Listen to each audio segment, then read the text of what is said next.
Hello, everybody, and welcome to the Afternoon Tune. I'm your host, Josh, and with me are my two co-hosts, Wacko and Yakko.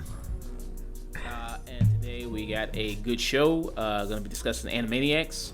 Going to be discussing the Mandalorian, newest episode, The Siege. Going to be discussing that Fresh Prince reunion special that came on a couple days ago. We're also going to be discussing the video game awards. They just announced the nominations. And we're also going to be discussing Wonder Woman. Finally made a decision on that. Warner Brothers have finally decided what to do with it. Going to be releasing on HBO Max and in theaters simultaneously. So they finally made a decision on what they're going to do with that property. And we're going to talk about the implications of that and other big blockbuster movies and whether other studios are going to follow suit. So yeah, nice, good show. Also we're going to discuss Marvel's Spider-Man Miles Morales. Me and Nick both played that. He played it on PS4. I played it on PS5 because I'm better than Nick. You just gonna take that, Nick? You know, play on that nice, crisp PS5. You know, beautiful graphics, looking good, new controller, new system, everything. You just gonna let him call you a broke boy? You know. I mean, I already know I'm a broke boy, so. Oh, wow. Well, jeez, just wow. Well, I'm going skiing for the holidays, so that makes up for it. true. Skiing. Yeah. Okay. You said have fun breaking your ankles while I sit at home enjoying my nice crisp PlayStation 5. No, it's actually a funny story. My sister broke her wrist like the first time she went out snowboarding, but she doesn't drink milk, so no calcium. I got strong bones, motherfucker. he said I chuck a gallon every day. Yeah, I do it like water. Yeah, gallon coffee, gallon milk, gallon water. So we're going to be discussing that, and we both beat the game as well. So we're going to be discussing that and how we liked it. So how's everybody doing? Doing well, man. I just binge watched a whole lot of Animaniacs, so my brain is like kind of fried right now. How about you, Nick? Would you say it's zany to the max? Zany to the motherfucking max. For facts.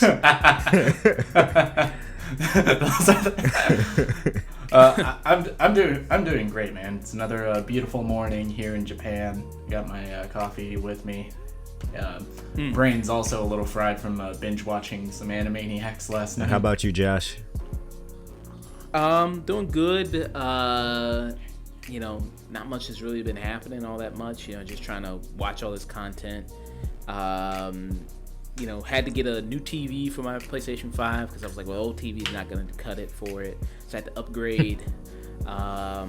Then I had to also get like a new stand for my TV, so I had to upgrade that, you know, because it was too big. So I had to get that. So I had to do a lot of kind of upgrading, you know, as well with getting it. But I hear they're gonna resell some more Walmart this Thursday. I think I read that they were gonna do it this Thursday. This past Thursday, they're gonna sell some more PlayStation 5s, Series X's, Series S. They're gonna do a lot more of that. So hopefully people get some for the holidays. You know, for people, you know, for their families, all the things, stuff like that, if they can. You know, because I mean, you never know, the world might end tomorrow, so you never know. You know, I mean, so, fuck it, you might as well just get a PS5. So, fuck it. You know, you never know. Yeah. So might as well have some fun and enjoy yourself. You know, splurge a little bit. And they're doing some great deals on some TVs, like Walmart. They're doing some really great Black Friday deals on some TVs that are really, really good. 50 something inch for like $200 something.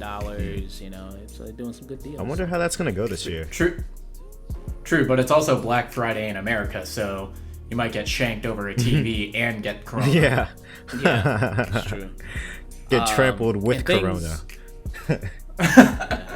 And things where I am, lockdown, you know, has started up again because cases have been spiking a lot.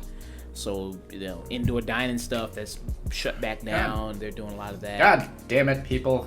Is it really so hard to wash your goddamn hands and wear a mask? Yes. You are I guess with some trampling on my civil liberties, my friend. You know what, Chayse? Just for that comment, I'm flying back to America, sitting in quarantine for 2 weeks, just so I can slap you. The mask do work. yeah. The mask kill more than the corona, is what they would say in America. Man, but so Well, you know what? You can't fix stupid. Yeah, you really can't. yeah, that's true. It's like Darwinism at its finest, unfortunately. But stay safe, y'all. If you're Only hearing it- this, wear a Yes. mask. Stay fucking safe. Yeah, Yep, stay safe, wash your hands, social distance, and wear a fucking mask. yeah. And honestly, don't go outside unless you need to. Well, I'm going outside because I'm trying to find some outdoor dining places because I got like a date coming up, so I gotta find these outdoor dining places and stuff like that. So yeah, so I gotta do stuff like that. But it's nice though. I mean, like I looked at a lot of places still doing the outdoor dining thing and everything, and they have like these like igloo type things where you can sit like in an igloo with candles and stuff like that. So that looks pretty dope. So gotta get creative, I guess. Yeah. And try to figure out how to do something. Yeah, how's dating during a pandemic? What's that like? I mean, it's tough to find places to go and to search. Gotta search all these places. Are they doing dine-in? Are they doing outdoor? Or some of the best outdoor places? Limited seating, all that type of stuff like that. You don't really see the bottom half of a person's face, because they're wearing a mask. But luckily they put pictures up, on their profile, so at least got that. This is the way. Yeah. So, but you just gotta get creative and stuff you can do. I offered to do one person. I did offer to do like a Zoom date, like with like, okay, do you want to like Zoom date it? She said, oh no, that's kind of fucking corny. I don't want to do that. And I was like, oh, okay, fine. So. Hey. But yeah, you just gotta try to figure out some things to do. I did an Among Us date once, and I heard the chick's voice, and I was just like, nah, that ain't it. And then I just deleted the app. We gotta hop on Among Us sometime. I still haven't played it. We do. We gotta. One of these days. All right. So coming into our first topic for the day, The Mandalorian.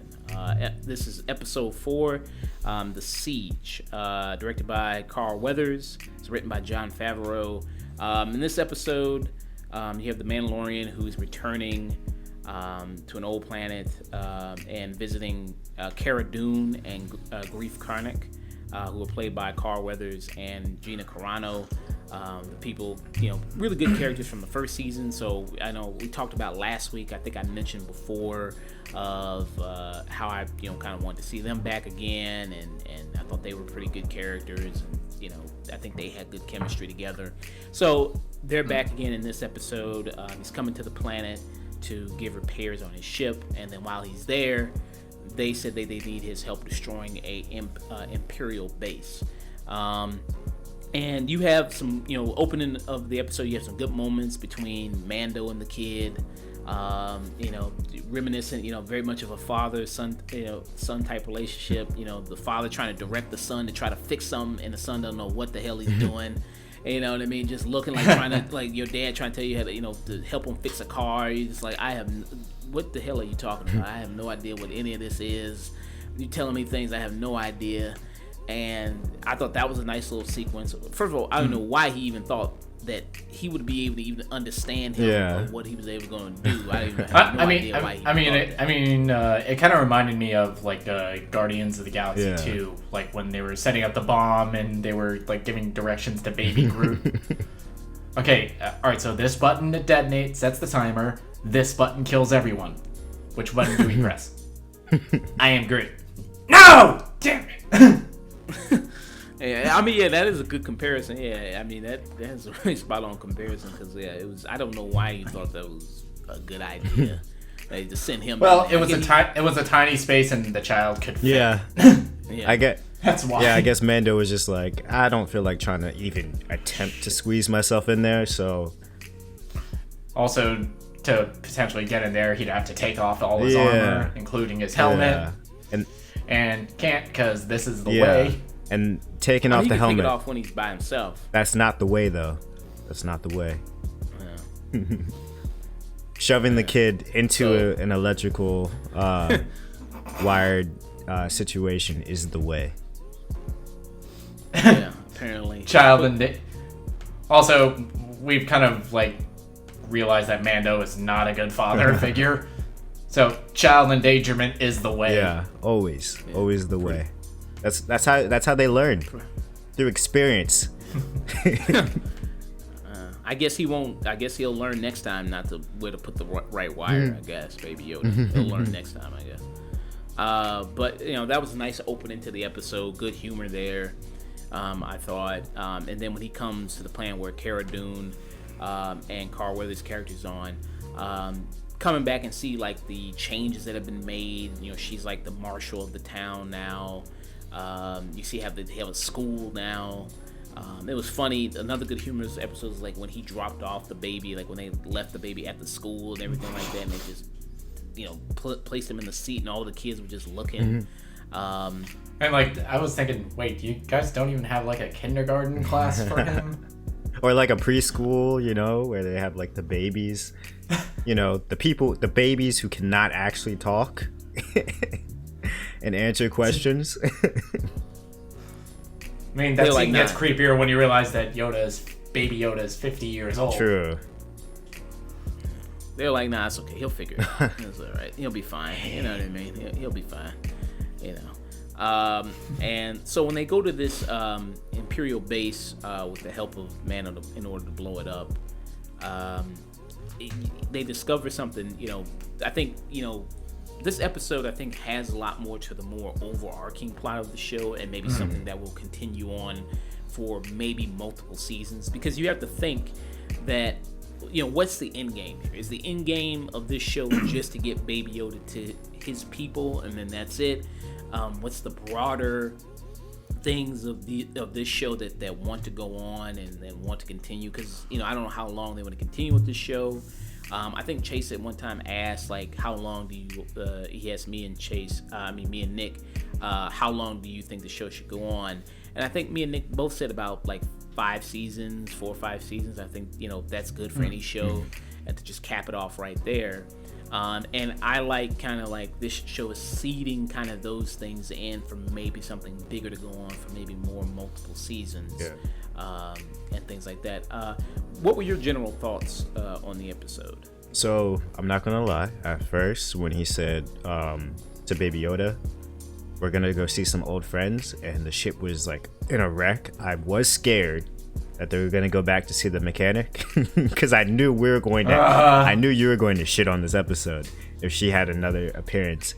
But I'm happy with how they handled returning to old friends with Cara and Carl Weathers' character. What's his character's name again? Oh, Grief Karga. Yeah, Grief Karga. Carl Weathers. Yeah. Apollo Creed. Yeah, Apollo. Yeah, Space Apollo. And I love the seeds that they were planting. And I think that there were some seeds that you could even potentially connect to the movies.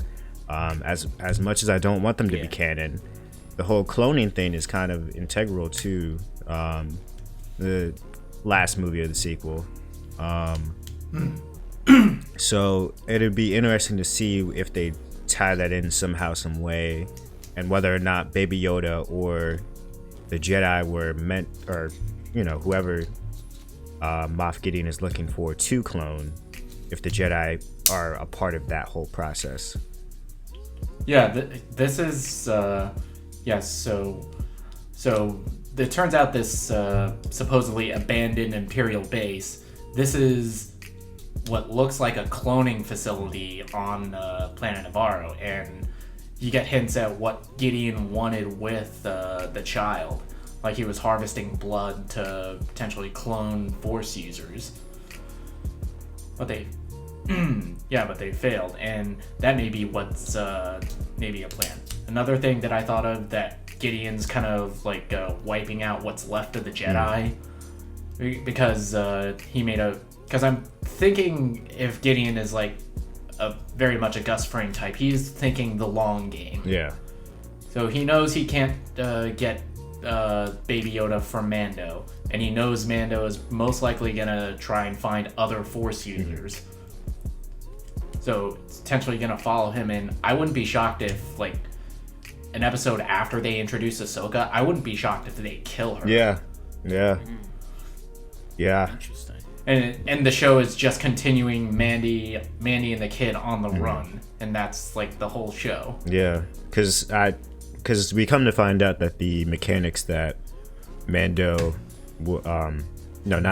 Carl Weathers has repaired Mando's ship are actually loyal to Moff Gideon and the Empire. So they basically put trackers on Mando's ship. So yeah, he's basically just leading Gideon right to Ahsoka. So that'll be interesting. Yeah. And it's kind of curious, and I wouldn't be surprised if they do a Last Jedi with Ahsoka, because I think like the last time we see her in canon, it's a face-off with Darth Vader, after she finds out that this Imperial warlord was her former master. Yeah, and she handled him pretty well. Yeah, I wouldn't be surprised if we see like a more disillusioned Ahsoka this time around. Yeah, because at the end of the series, she became what is known as a Gray Jedi, right?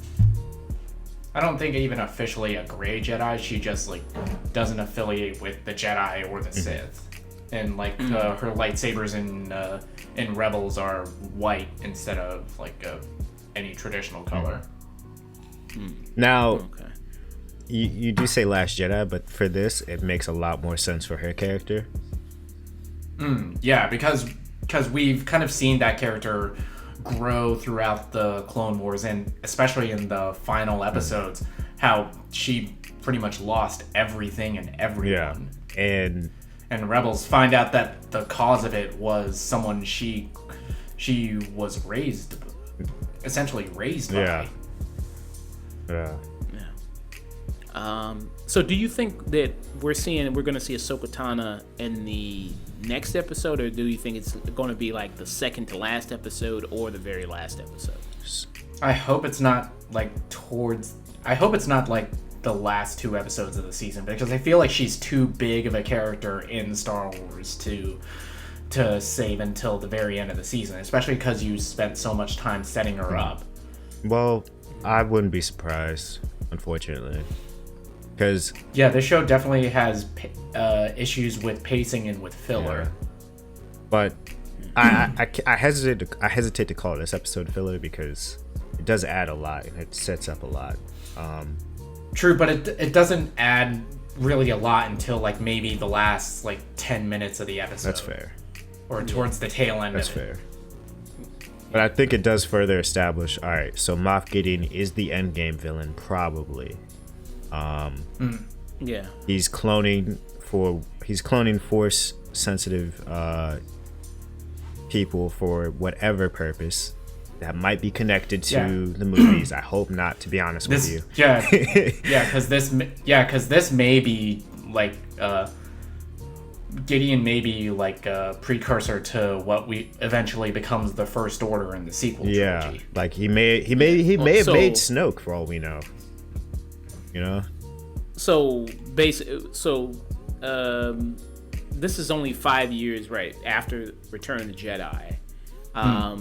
So this is presumably before the new trilogy, correct? Yeah. So this is before. Yeah, because the new trilogy is like 30 years after Return of the Jedi. Okay. No, I thought it said it was 5 years after Return of the Jedi. No, the sequel trilogy. Oh, the sequel trilogy is 30. Yeah. So they said it was 30 years after Return of the Jedi. So this is this could be something that they precursor to the sequel trilogy and what leads up to all of that. These clone Force users. It's interesting because like watching something like Rebels, and then even playing the Star Wars Fallen Order video game, there were these things called the Inquisitors, which were these, you know, Force dark, kind of these Sith, you know, Jedi Force users that were captured and tortured into becoming Inquisitors, and basically just assassins for like Vader and the Empire. Yeah, so it'd be interesting to see if they do something like maybe like that with these type of people, these type of clones. With Gideon, I wouldn't be surprised if he was a former Inquisitor, because he's like handling a lightsaber. He's like one of the few as far as we know, the non-Force user that's using a lightsaber. I mean, we just used the dark saber, right? I mean, we just see him kind of use that and cut a hole into the, like when he at the end of the last episode of the first season, he just kind of did that, cutting a hole into the TIE fighter. True, but even his uniform, it doesn't look like any of the other like Moths or other Imperials that we've seen on the show, in canon. His outfit looks more like an Inquisitor than it does anything else. Like I noticed, like even like little computer panels, it's very reminiscent of Vader. Yeah. It did look very Vader-esque, and even the clones, like you see them, like they have suits on themselves, and they kind of look very kind of like a mixture between a stormtrooper and the Vader suit. Those are the Death Troopers that we first saw in Rogue One. Those are essentially the Navy SEALs of the stormtroopers. Yeah. Oh, right. So those, so they can actually hit stuff. Yeah, I was gonna make that joke. Yeah, so they're like because the elite force, kind of like that, of the stormtrooper unit of the task force there. So they're planting seeds like that to potentially build the groundwork for what it will be, the sequel trilogy, possibly. That's what we're thinking, which could be very good. You know, that's what they've been doing a lot with. That's what they did with Clone Wars. You know, they filled in a lot of those gaps with those movies, and kind of almost made those movies kind of retroactively somewhat kind of better in a way, or just like they actually did something with that material. You saw like the prequels weren't just complete dumpster fire, because, well, at least you were able to pull something out of it, like what they did with the Clone Wars show, like what they did with Rebels. And then a lot of Star Wars stuff does take place in between that period of, you know, after Revenge of the Sith and when the original trilogy started. A lot of stuff always took place Star Wars wise in between that time period. So maybe they're going to advance it now to like, okay, well, majority of stuff now is going to take place after, you know, Return of the Jedi and before Rise of Skywalker. You know, like stuff in between that possible date, and explore that level of what's going to go on. And something interesting, that if they ever do another Star Wars show and they continue kind of making Star Wars shows, something I would really like to see is stuff about just the Republic and just like a normal rebellion pilot. Because at the end of this episode, you see like a rebel pilot come, and, you know, like I guess they call him to just to give a report to him, I guess, and he's, you know, taking down information like a regular, you know, kind of like a beat cop and things like that. I would actually love to see a series just about like a rebel pilot or the Republic trying to maintain order in the galaxy in between that time when the Empire fell and then them trying to take over, and what that's kind of like. I think, you know, that would be kind of interesting to do. Just kind of like this kind of normal guy, normal person, whoever, you know, just kind of goes around, you know, with his, you know, partner, and just try to figure out, like, trying to maintain order in this galaxy. Because in the pilot, the rebel pilot in this also mentions like there's these core planets that, so maybe life is like really good on these core planets. They focused on that, but they completely just forgot about everybody else, and then everything else is just going completely to ruin. And, you know, maybe people are saying, you know what, you guys kind of suck. I kind of want the Empire back. You know what I mean? Like, you know, they had some type of order. Yeah, because even Karga mentions at one point that if the Empire, this is the Outer Rim, if the Empire couldn't maintain order out here, then why would the New Republic? Yeah. That would be interesting to see that dynamic, to see potentially more like economic issues be brought up. More of what I think George Lucas was intending with the prequel trilogy. Yeah. So I would like to see some more of that stuff, like a little bit of the more, other planets, how do they live life. You have these core planets that maybe a lot of people visit, and then these outer rim planets that completely just forgot about and left to just ruin, pillaged, all that stuff. I'd also just love a planet with some biodiversity for once. I'm not gonna lie. Yeah. Have more than one continent. Yeah. So when people in Star Wars, is it just like a few 100 people just go to one planet and then that's it? It's just like one little colony on each planet. It's not, they don't inhabit the whole planet. Yeah, no. Like, it's just like one little colony. Like, what the fuck? I think it like varies planet to planet, because you see like Coruscant, that's a city planet. So, of course, that's going to be more sparsely populated. That's where the capital of the Republic and where the Empire was. So I feel like the more urbanized the environment, the more of a population you'll have. I'm not so... But even on, some of the planets we've seen, a lot of it isn't really habitable. Like Navarro, it's a huge chunk of it is just active volcano. Yeah. We've seen a lot of snow planets, a lot of forest. Yeah. So it kind of makes sense that populations would be more or less scattered among certain continents or just small villages. Okay.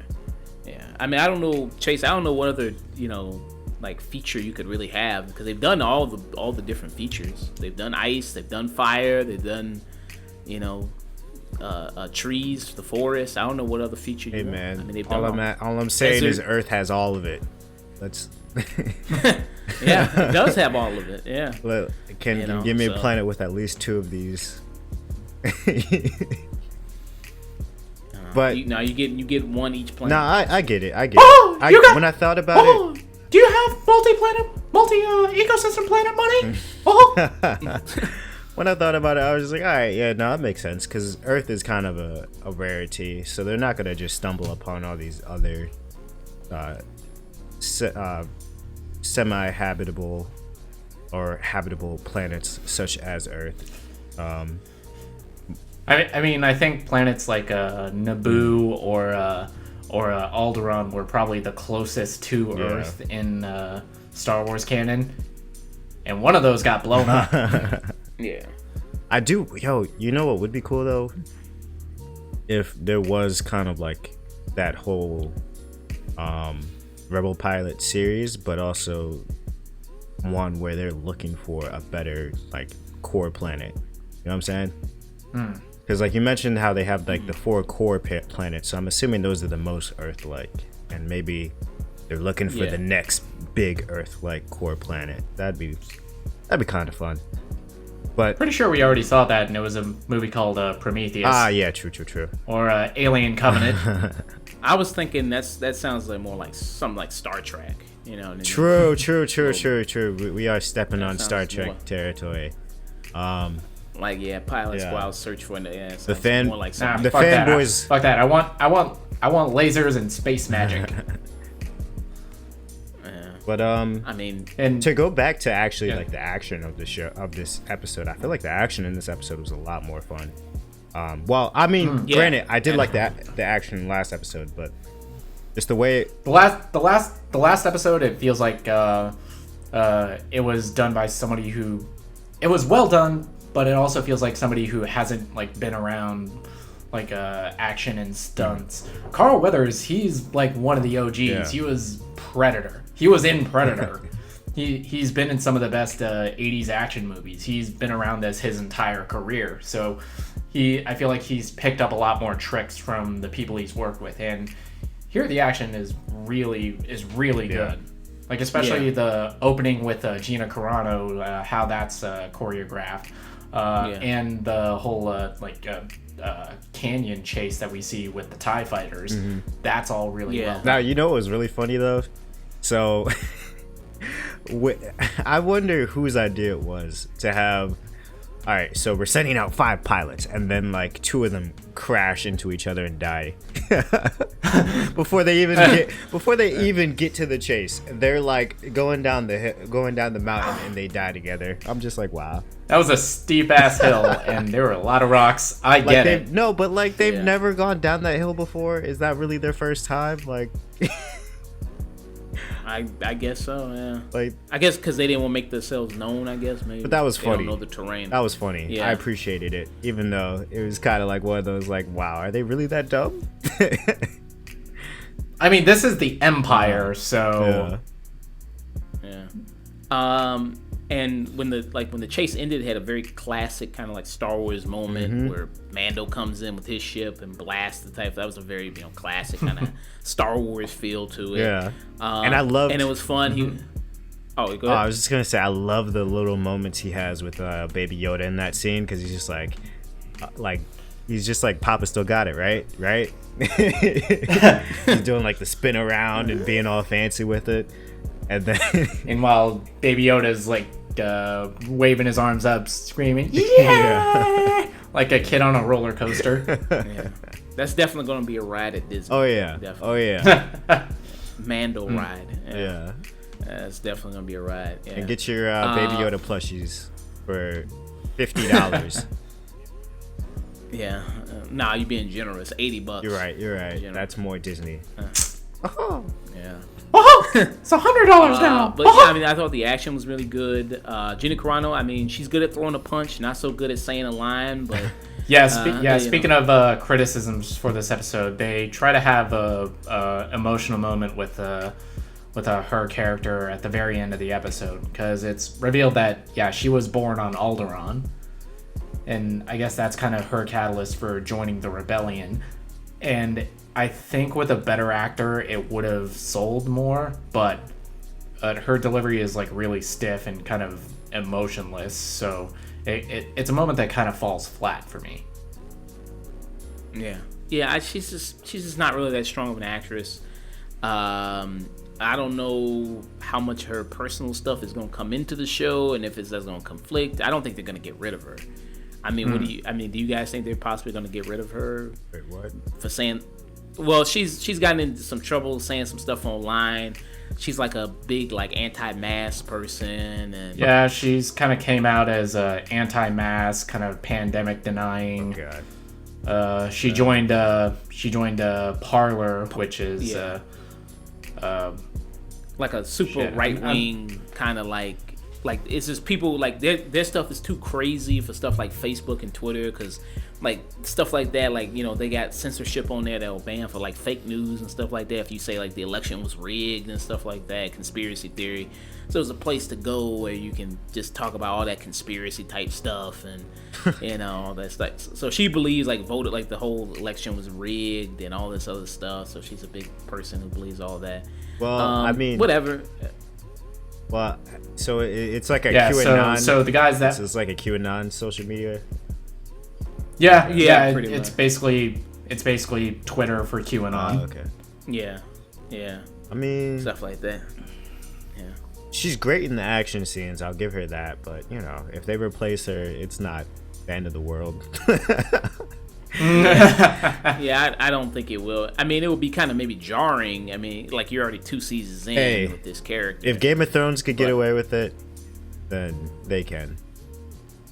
Well, I mean, they did it with like a barely like a side character, and you know, like Game of Thrones has like 50 gazillion characters. You know what I mean? Like, and they did it with like kind of like a side character. You know, they've done it with you know, not like a main core character they ever did it with. I mean, they never did that. I mean, well, we did have. I don't even think she's a main core character. Yeah, I was about to say that too. Yeah, she's like in like maybe she's part of the crew. The crew. She's part of the crew. She ain't on the ship. She was only in for like 3-4 episodes. I mean, you wouldn't say the main crew is like her, and then it's Carl Weathers, like in the even the mechanic lady. I would say that's the crew. You know what I mean? Like that's kind of like the main recurring people. You know? Okay, I guess because there's like no one else really recurring in the show. Yeah. So. Because it's like a old school type show, kind of like Western, where you bring in all these different like kind of big time actors to come in and do guest spots, you know what I mean, stuff like that. Well, it's a big galaxy, so we'll see. Yeah. So what's so final ratings for this episode? I'd give it an 8. That's pretty solid. Yeah, I will as well. It's 8 out of 10. The action, the comedy beats. Pretty much the only reason it doesn't get higher is because that like last moment with Cara Dune, something that with a better actor could have like shown off some depth to that character and added something that you could go back to later on. But Gina Carano, I'm sorry, she can't act. No, she can't. She's very much like a Keanu Reeves to me. She's great with action. Whoa. Hey, there's a reason the first John Wick is better than the sequels. Okay. Yeah. I mean, she's not that strong of an actress. But she's good in the action parts, good in the action scenes, And I think when she's working with Carl Weathers or she's working with like him, I think they do well, kind of bouncing off each other. Okay. And actually, I don't know if you all saw this, but if you go to like 1824, apparently, like in the episode, you can see the background guy, like I guess like a stage hand. In the background. Oh no! You can like go there. You see a dude like his arm and like part of his torso. And oh no! It's the coffee scandal again. Yeah. So I mean, apparently, look out for that Easter egg of some dude who's just standing in the back. He didn't get the hell out the way. They just started filming and they just didn't catch that, I guess. Mickey's about to murder that guy. So let's go for a ride in the car. nice little Easter egg there. But like everybody said, I mean, good action, good humor. Thought this was a solid episode. Really planted seeds for something bigger that will go on later episodes, later season. Stuff that I really like there. I hope they don't wait till the last 2 episodes to introduce Ahsoka Tano. I hope they introduce her next episode. I hope it's not another thing of like, hey, get to this place. Oh, before I tell you this other thing, you got to do this one thing for me and go here to do this other thing, and then come back and then I'll tell you the information. I hope it's nothing like that again. So I would give it the episode. I agree. I give it a 8 out of 10. Agree with everybody here. That was a solid episode. Yeah, and if like they decide to kill Ahsoka, all hope isn't lost because I think that you could also potentially introduce Cal Kestis from the Fallen Order game. Because I feel like he'd maybe be in like his 40s by the time this show comes around. Okay. I like that. I like that idea. Underrated character. Yeah. All right. So, moving on from discussing The Mandalorian, we're going to discuss the Animaniacs, which had its season premiere of its reboot season this past Thursday on Hulu. And, long-awaited kind of show that came out in the 90s, classic. I watched it when I was a kid, Saturday mornings. Still kind of even had the theme in my head, and I was kind of humming it all the way up until the show came out. Then I binged it, and I was like, okay, where can I skip the intro on this shit? 'Cause I'm watching on Hulu, and Hulu doesn't have that option. Skip the intro like Netflix does. After the 6th, 7th time I heard it, I was like, okay, I get it. What the hell is wrong with you? You Zuni, you're loony to the max. I fucking get it. Okay, let's go. Zany. Come on, let me get to it. Zany to the max. Zany to the max. Yeah, whatever. Yeah, I'm okay. Sounds like you did skip it. You know what I mean? Let's get this shit done. I want to just watch this shit. You know, since it came out pretty recently, I was able to because we just watched it today, Friday. I got to about 6 episodes. Nick, you said you got to about 7 episodes. Yeah, I got to like the first half of the 7th episode. And I just finished episode 9. Episode 9. So yeah, it's only 13 episodes in it. So you're pretty much almost done with it, Chase. Yeah. And things like that. So it's a variety show. If you've never even heard of the Animaniacs, if you use the Young Bloods, you never heard of that before. You know what I mean? Well, let me tell you. What you gotta know. Variety show, a lot of kind of short skits. Very kind of meta in a way, does a lot of comment on pop culture, jokes about Hollywood, things like that, and they cram a bunch of that into the first episode. And I'd say the first episode starts off things on a very good note. It starts with the Jurassic Park parody that released online. Yeah. Very nice opening. Yeah, very funny. Great way to introduce things. I thought that was very, very well done.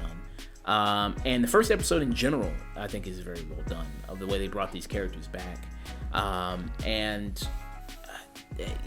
think that it being kind of shows that just so far, it's kind of like updated, and and they make a lot of reference to that, of them being a reboot. They make a lot of references to that throughout the series. The original series, it was like very meta, and this it's also like that. There's a lot of jokes about how, I mean, come on, this is just a reboot. Yeah. Is this a reboot?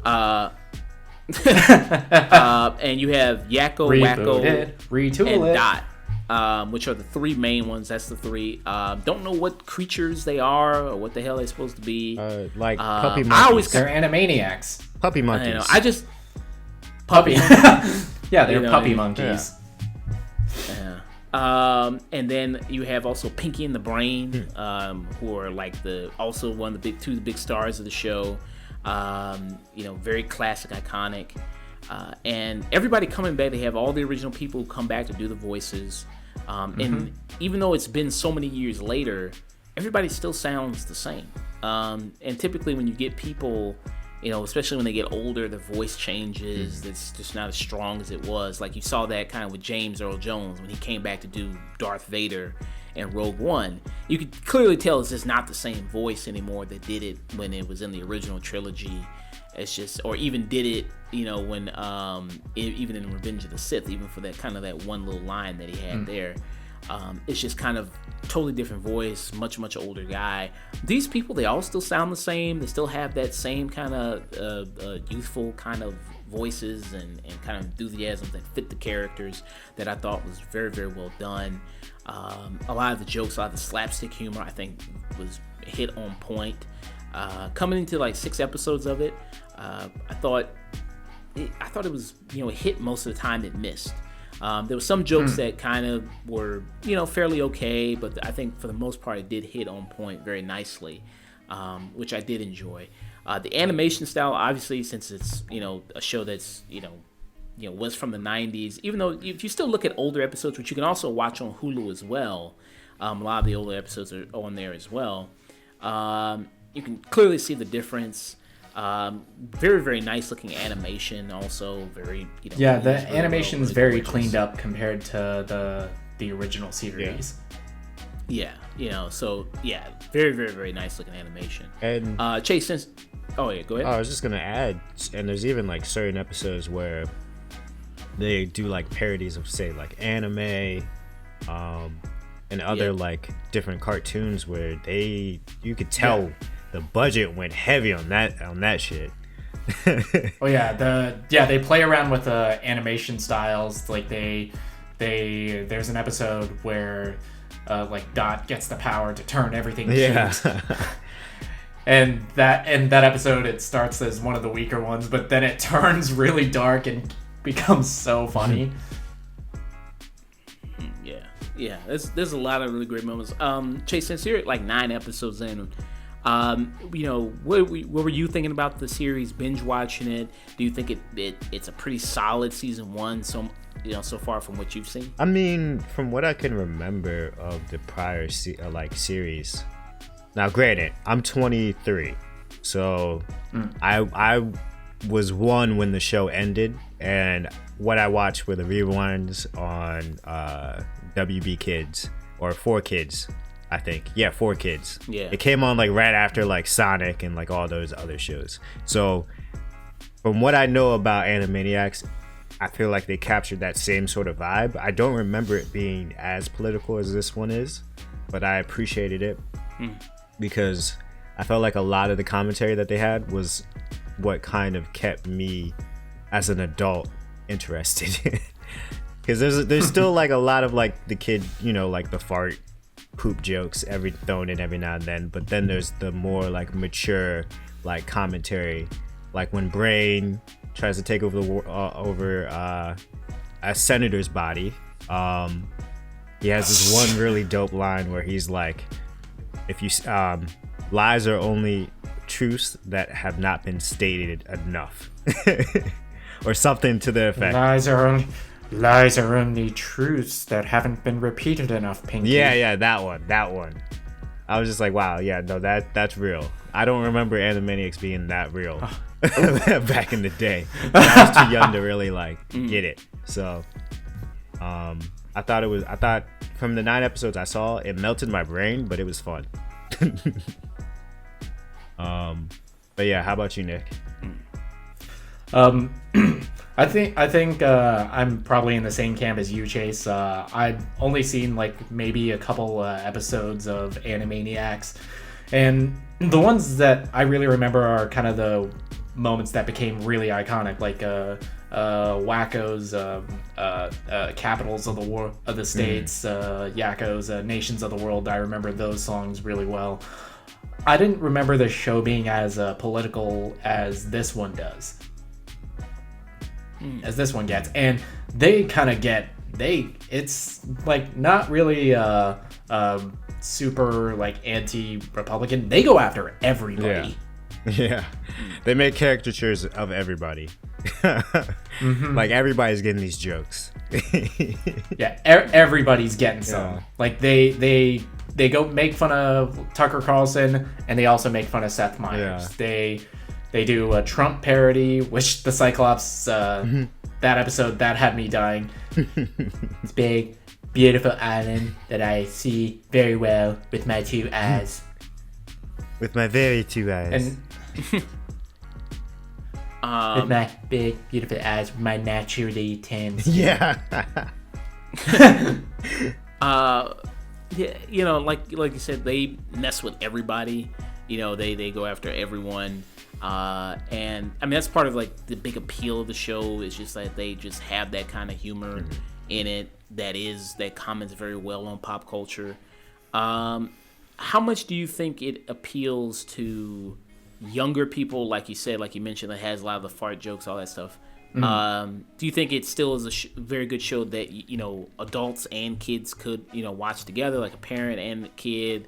Like if you grew up maybe watching Animaniacs when you were a kid, and now you want to show your kid it, do you think it is good for that type of experience? I think so. Very, very much so. Very much so. I feel like this is kind of a rare show where like the more childish humor and the more slapsticky stuff, it works just as well as the political stuff of here. So with a lot of shows, it's like really heavy in political satire, but they don't get the slapsticky stuff right.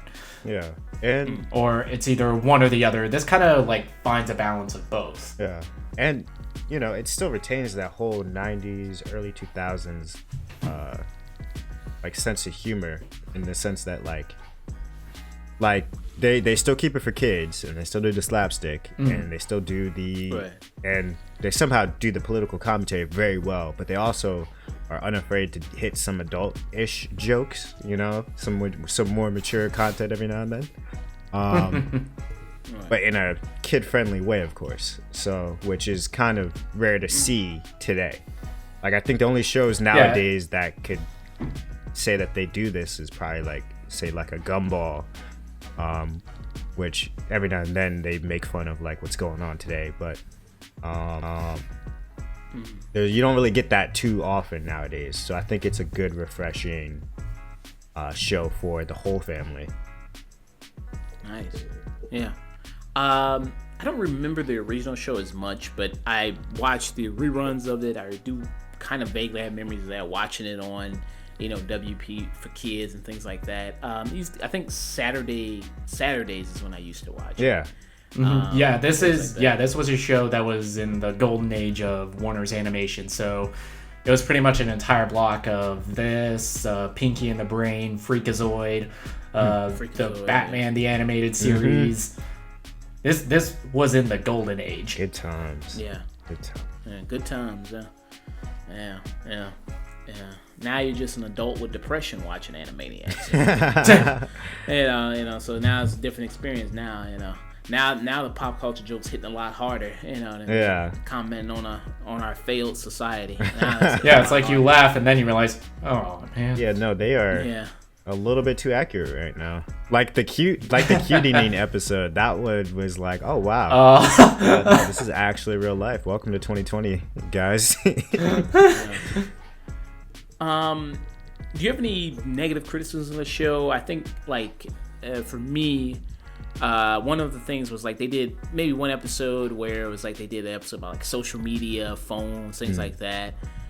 That wasn't really any different commentary than what I've seen about social media or phones. Like people are controlled by their phones and social media and controlled by likes and stuff like that. That wasn't any. Some of those jokes are, you've kind of seen them done better in other things, so they don't work as well. And I kind of feel like the Pinky and the Brain stuff, at least in the few episodes I've seen, I feel like that stuff is weaker than when we're with Yakko, Wacko, and Dot. Now, if I'm not mistaken, Pinky and the Brain had their own series, right? Yeah, they had their own series back in the day. Okay. So, I mean, like, I get why they probably had to fit them in for this season in particular.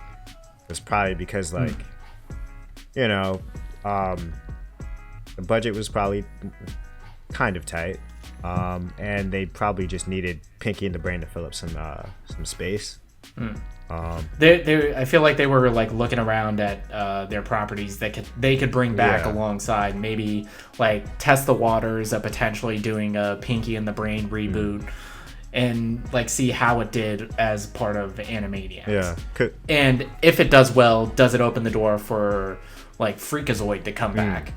Yeah, because I would love to see Freakazoid come back. Yeah. I don't know if you guys saw this episode. Wait, I think you guys seen this episode where they kind of touch back with all the other prior characters that they had, and I didn't realize that they had this many. I mean, there's a lot of characters in Animaniacs that I didn't even. You mean the hunter with the tiny feet episode? Yeah. Yeah. I saw that. Yeah. So I wonder if this was like sort of like a test to see if they could start pouring or not pouring, more so like incrementally bringing back all these characters. Cree Summers said she's not coming back. Right, her character. Because they asked her about it, I think, and I think she commented on Twitter and said, like they haven't asked me to come back to do it. And the character she played on Animaniacs was, let me see here, trying to figure out which character she played on there. Elmira Duff. That's what this character she played. So they said that she's not coming back for it. And Cree Summers, if you don't know Cree Summers, she's voiced every single character ever back in the 90s. And usually they were black. So if there was a black girl in a 90s show, she was the black girl. You know what I mean? So she was the black girl on Codename Kids Next Door. She was in Recess too. I think she was in Recess, right? Probably. I don't know. Yeah, because I think she was the black girl in that.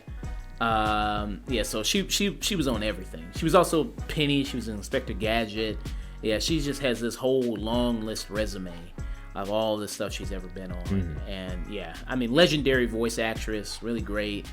Yeah, but she said that she won't. As of right now, she will not be in the reboot Animaniacs. So, yeah. I mean, there's always hope. There might be season 2. Because she was with primarily like Pinky in the Brain, right? Elmira. Yeah, Pink. Yeah, Okay. she was primarily a Pinky in the Brain. Yeah. Yeah. So, there's a possibility. You never know. Things like that. So, yeah. So she might come back. I'd like to see her come back. Talented. I wonder. Yeah, she's still working today. Still doing a lot of stuff. Still working. So I would love to see her come back. Yeah. Ratings at all for the season so far? Zany out of 10. Zany to the max. I don't know if I can rate this, dude. Yeah, that's kind of where I am at with this. I've only seen like half of the season, but so far what I've seen, it's definitely 8 out of 10. It's great nostalgia for a show that I didn't get a chance to watch really when I was younger, but what I've seen was really funny and really stuck with me. And again, this balances slapstick and political satire really well, and the jokes hit more than they miss, which is kind of rare for a comedy nowadays. Yeah, especially kids comedy. Yeah, very good. Streaming on Netflix, and Hulu. Damn it. Yeah. Oh yeah, Hulu. Sorry, Hulu. My bad. Sorry, Hulu. How many Hulu jokes did they fit in? Yeah, Hulu. My bad. Here's your check for 2 more seasons, you sellouts. Yeah. Do you think it's worth getting Hulu for if you don't have Hulu? I mean, there's other shows to watch on there, so yeah. Yeah, I definitely feel like with Hulu, you also get like all of the FX shows that aren't available on Netflix. So yeah, I do kind of think it's worth it. And since Netflix, their prices are going up, Hulu's kind of staying the same. So, and Hulu doesn't charge you more for playing it on 2 screens. Like you can play it on 2 screens and it doesn't charge you. Yeah, it doesn't try to do Netflix. some additional price. Yeah, so. No, they can't see me, but I'm glaring right at my Netflix app on my laptop. Yeah, so there's good things to watch on Hulu other than just if you just wanted to if done with Animaniacs, because it has the original series as well, so you could watch the new series and the original series, and it has Pinky and the Brain series on there as well, so you could watch that, and it has other really great FX shows, as Nick mentioned, on there as well, that you could also watch. The Fargo. League, You're the Worst, Fargo, The Strain, has a great movie selection as well. Atlanta. Atlanta. Like that. One of my favorite movies that came out this year, Palm Springs, is exclusively on there. Oh yeah, that's a good one. Yeah, Hulu. We're giving you free advertising. Pay us. Pay us. Yeah, cut us a check, bitch. Yeah. Cut us a fucking check. We selling out over here. Cut us a fucking check. I heard you needed a. Yeah, but when we sell out, we know it. Yeah. Yeah. I think it's a good series. I'm only halfway through. Maybe it's not fair to judge, give a whole rating for the season as of yet. But so far, I really do like what I see. And if I had to give a rating just for the 6 episodes I have seen, I would give it a strong 8. I think strong 8. Strong 8. All right, so moving on from discussing Animaniacs, we're going to be discussing the Fresh Prince reunion special that came on another streaming service, HBO Max. And this is, of course, the reunion of all the cast of Fresh Prince. So everybody's coming back for this. Of course, obviously, one dearly departed member, James Avery, who passed away in 2013. Very sad moment for everybody, just around the world, especially if you were a big fan of the show. First things first, rest in peace, Uncle Phil. Yeah, for real. Legendary actor. Real key to if you ever see like a list of like when people talk about best black fathers on TV ever, he's always on that list. He's at the very top of the list, especially considering how some of those black fathers have aged throughout the years. Yeah. Yeah, you know what I mean. So, like nothing. Good thing nothing ever happened there with James Avery. Because I didn't have any connection to Cosby. I didn't watch the Cosby Show. I watched Different World, but I never watched the Cosby Show. So I had really zero connection to him that much. But I did watch Fresh Prince, so that would have kind of hurt a little bit. Like him. You know what I mean? If something like that happened. But I'm pretty sure Carl Winslow is still safe and just living his life. I never really got into Family Matters, so I never really cared about him. It's pretty solid. Yeah. And plus, he was a cop, so fuck him. True. All cops are bastards. I forgot he was a cop. Also, that show kind of came less about that family and more about Urkel. Yeah. Like even the great Key and Peele sketch pointed that out. Makes no sense. Yeah, he was just every episode was just him fighting a different invention that he created. Towards the end of the show. But back to Fresh Prince. Yeah, Fresh Prince. Yeah. So just before we really get into a reunion, what are you all's experience with Fresh Prince? I mean, because I mostly seen it like watching reruns like late at night when I was a kid growing up. Like Nick at Night, it would come on 1 a.m. in the morning, something like that. So that's really my experience watching Fresh Prince, just watching the reruns of it and kind of enjoying it that way. What's you all's experience with Fresh Prince as a show? So, yeah, for me, it was Nick at Night. It would be, I think it was George Lopez, Fresh Prince, Family Matters. And yeah, no, I think that was the lineup that I would watch during middle school every night. And then when I would wake up really early, they'd still have Fresh Prince on in the morning as well. So that's basically how I watched the Fresh Prince. Yeah. Nick, what about you? Okay, don't hate me, but I've never seen a full episode of Fresh Prince of Bel-Air. That's insane. Holy shit. Wow. How did you live for this long? Wow. Jesus Christ. Yeah, never seen a full episode of Fresh Prince. Most of my knowledge the Fresh Prince, it comes from a lot of the videos that have circulated around the internet. Like there's that great moment where Uncle Phil is giving Will that tearing down. It's like, yeah, you have a Malcolm X poster. I heard the brothers speak. And that heartbreaking moment between the Will's father episode. Yeah. It doesn't hit without the context. So I don't know the context, but it still is the emotion gets across even if you haven't seen the full episode. Yeah. I think when they were talking about that in the reunion, I was tearing up a little bit. I'm not gonna lie. Yeah, same. So you know the big classic moments of it, just from being on the internet, things like that. You know that. Yeah. I'm aware of the big classic moments of the show. Okay. So it'd be interesting to hear your perspective of this, being somebody that's not that familiar, with the show, never seen a full episode of the show, like how much of a connection you have with this reunion. It'd be interesting to hear your thoughts on that.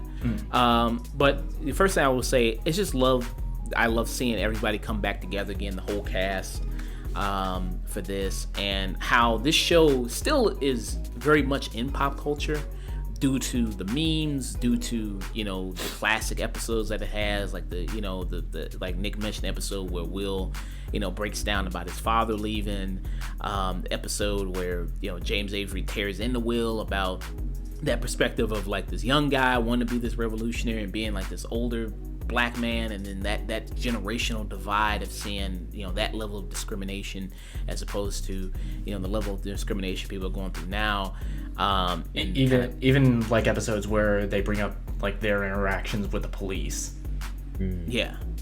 Stuff like how sadly that is still relevant today. So so the show still remains so much in pop culture. Everybody knows the theme song. Like even people could probably rap the whole theme song beginning to end. People. They still play it at clubs even here. Yeah. Yeah, I mean, it's so the fashion of the show, which they do talk about in the reunion, of how like that was such a big part, and how especially now like a lot of like older like 80s 90s fashion is kind of coming back. You know what I mean? Baggy stuff. And like how that show kind of was a big influence on like sneaker culture. Yeah. very much, because and Will Smith, he mentioned in the reunion how he would have the newest Jordans, early, like 6 weeks early, before anyone else got them, he would get them. And how posters from the show are like still on sneakerheads' walls. Yeah. I mean, so this showed just how big of an impact it had. And Tatiana Ali, who played Ashley in the show, were you always more of an Ashley guy or a Hillary guy? Well, personally, I mean, I was more of a Hillary guy because she was older. Well, I'm saying when she was obviously older, because you were still young. You were the same age probably Hillary when you were watching the show, weren't you? You mean Ashley? I mean, it's Ashley. Ashley, you were the same age as her. I mean, like, but let's not do this. Yeah. But she was talking about James Avery and talking to him and how he had all these posters in his dressing room of famous jazz musicians and everything, and how he taught her a lot about black people in art and what they did and their contributions, stuff that you wouldn't really learn about in regular education of black people's impact on culture that way, and how that show kind of had that similar impact. That show was, there's so many people who and they talk about the generations of television, what I mean, and of black people in entertainment, of how things have just constantly changed. It's just a little bit more and more at the time, and they were a part of that path, what I mean, of showing black people, Yeah, especially like Alfonso Ribeiro, he brought up how, like, in a lot of black-led TV at the time, they kind of weren't as involved in depth with like the writing, with the production of the show. But here he like brings up like the writers would really take the input from their actors. Like, they bring up the one story about, all right, this character says one thing, and one of the actors said, yeah, if a real black kid said that to their parents, they get their teeth slapped out of them. And it was great hearing because pretty much the entire cast tells the story how they got onto the show, what their experience was like during the audition process. They show auditions from like Hillary, the actress who plays her. They show her audition tape. They show Alfonso Ribeiro's audition tape, which is really nice. Will Smith tells that great story of how like Quincy Jones pulls him aside at a party. Yo, we about to do an audition, come on. It's like, hey man, give me a week. Let me find an acting coach. Look, everybody that needs to say yes is out there right now. Yeah. Fuck. Give me 10 minutes. Yeah. So I mean, there's a lot of really great stories hearing that stuff. You know what I mean? Because as someone who does like the show, I'm not like a big historian when it comes to the show. I couldn't name you all the like big details of it, all these like little details. So it's nice seeing it and them talk about it, and them reminiscing about it, which is very nice. And for me, when it got like really emotional is the James Avery, and when they bring him up and they show footage of him, talking about the impact he had with all of them, and how they really looked at him, like a real father, and they spent, more time with each other than they ever did their own family. So it was like a, on-set family. I don't know how 100% genuine it is, but I mean, watching this, it really does feel like that, I mean, let's be honest. The majority of the cast are not the greatest actors in the world. A lot of it, I feel like the show got by with the chemistry with the entire cast, and that comes across here really well. Yeah. It's like it feels like going to a family reunion with people you haven't seen in forever, and you're just picking right back up where you left off years ago. Yeah. Another emotional moment for me was when Janet Hubert came on to the and she was having her conversation with Will.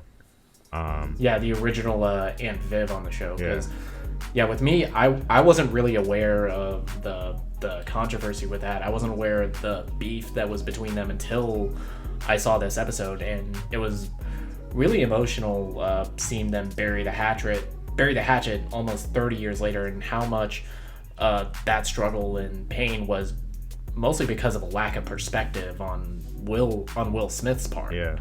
Because even like he mentions that, yeah, he didn't really understand until like he got married, he had kids, and he saw like how much of a struggle it was for her to like get to set each day. Yeah.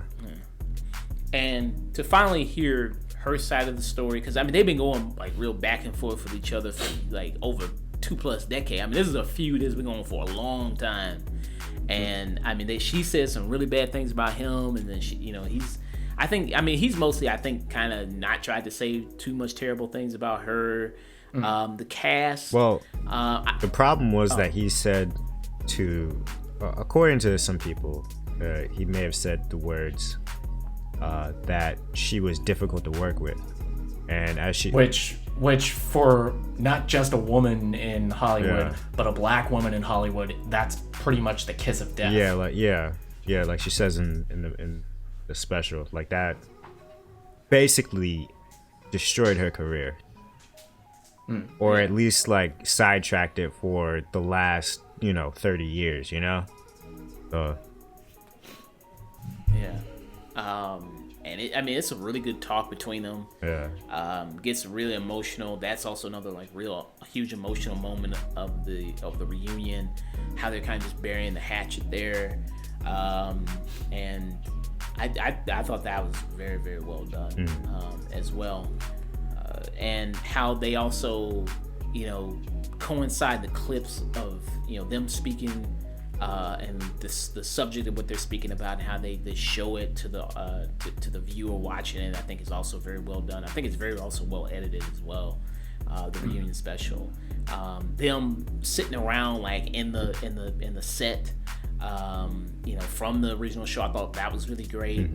Especially even how the reunion special opens, because it opens with they're doing the last episode and doing the whole thing where he's just standing there, that meme of him just standing there in that empty house, and then the scene he cuts off the lights, and then it opens up with him turning on the lights, and then they're all being fully furnished again, and them all sitting around, them all just kind of meeting each other, which is also a really, really sweet moment as well. So I mean, this entire thing, I mean, it just makes you feel good, you know what I mean? It's like one of those things we talk about, like Alona Holmes, or what was that other movie we said? Love and Monsters. Like Love and Monsters, Bill and Ted. This is a great like feel good piece. Yeah. Very feel much so. good. Yeah. So I loved it from beginning to end. Hearing these stories, hearing them all around talk, because I mean, for the most part, except for the Janet Hubert thing, they're all pretty friendly with each other. You see them like when they do interviews and talk about each other. Like they seem like they still remain in contact occasionally, and they still talk and very friendly with each other. So that's nice. So for me, I'd give it. I think I give it a 10 out of 10. This would be my first perfect score ever. Doing this reviews for the show. I give it a perfect score. Can't really say I had any real issue with it really. I guess it could have been longer. Could have maybe gave some more spotlight to Jeffrey, the butler. Yeah, you know what I mean? Like. Because everybody's telling stories of how they got on the show. I don't think he told his story of how he got on the show and what his process was like. I don't think. Yeah, I think he only had one. I think that might have been like something that's left on the cutting room floor for this. Yeah, I'd like to see that. I wouldn't have minded it. I wouldn't have. Fuck the Zack Snyder cut. give me that. I wouldn't have minded them the Jeffrey cut. Yeah. I wouldn't have mind them do like a whole sort of miniseries on it, because there's so many different aspects of the show that they talk about, from the fashion, from the cultural impact, all the social commentary episodes and whatnot. Like I wouldn't have mind them do like a whole like little like miniseries or like a documentary style piece on it, just so that we can get like some more out of it. Because for me at least, I wanted more. I'm not gonna lie. I want it. Yeah, I wish it was long, because it's only an hour and 15 minutes. Yeah, and it just kind of flies by. It's like, wow, I wanted more of it. What's your rating for it? Then, I don't got a rating for it, dog. It's just a wholesome out of 10, dog. All right, Nick. Okay, so for me, coming to this as somebody who only has like a very passing knowledge of the show, I know the really iconic moments from it, but I've never really seen a full episode. And this, it's like a very emotional and very heartwarming look at one of the most groundbreaking shows on television, I'd say, in terms of how it was, how it showed off black excellence, how it had black actors in depth involved in the process of making the show. It giving a really fascinating look at the making of a multi-camera sitcom,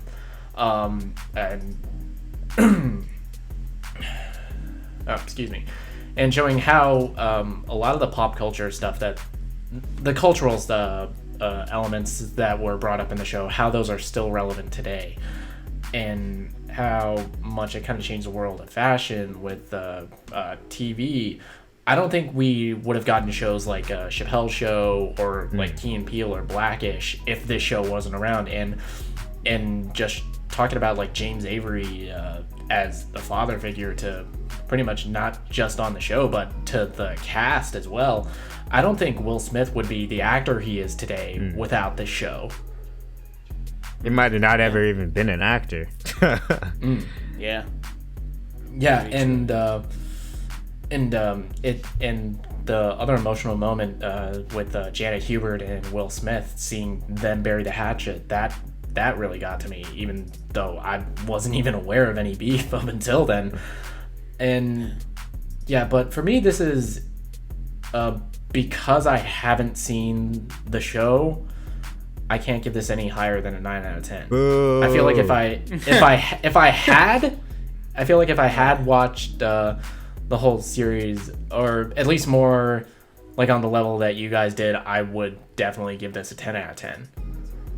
Boo, watch the series already. I think it's still on Netflix. Boo, you have no excuse. Actually, it is not on Netflix internationally, bruh. Get a VPN. Boo. I have you a can VPN. watch it I on, can't find it. You can watch it on HBO Max. All the seasons. HBO Max. Oh, really? Okay. All the seasons are going to be on. All the seasons are on HBO Max right now. So if you've never seen Fresh Prince and want to watch the reunion and then go like, man, I want to watch the show that everybody's crying about, then you can go and watch the show on HBO Max. It's right there, all 6 seasons. Yeah.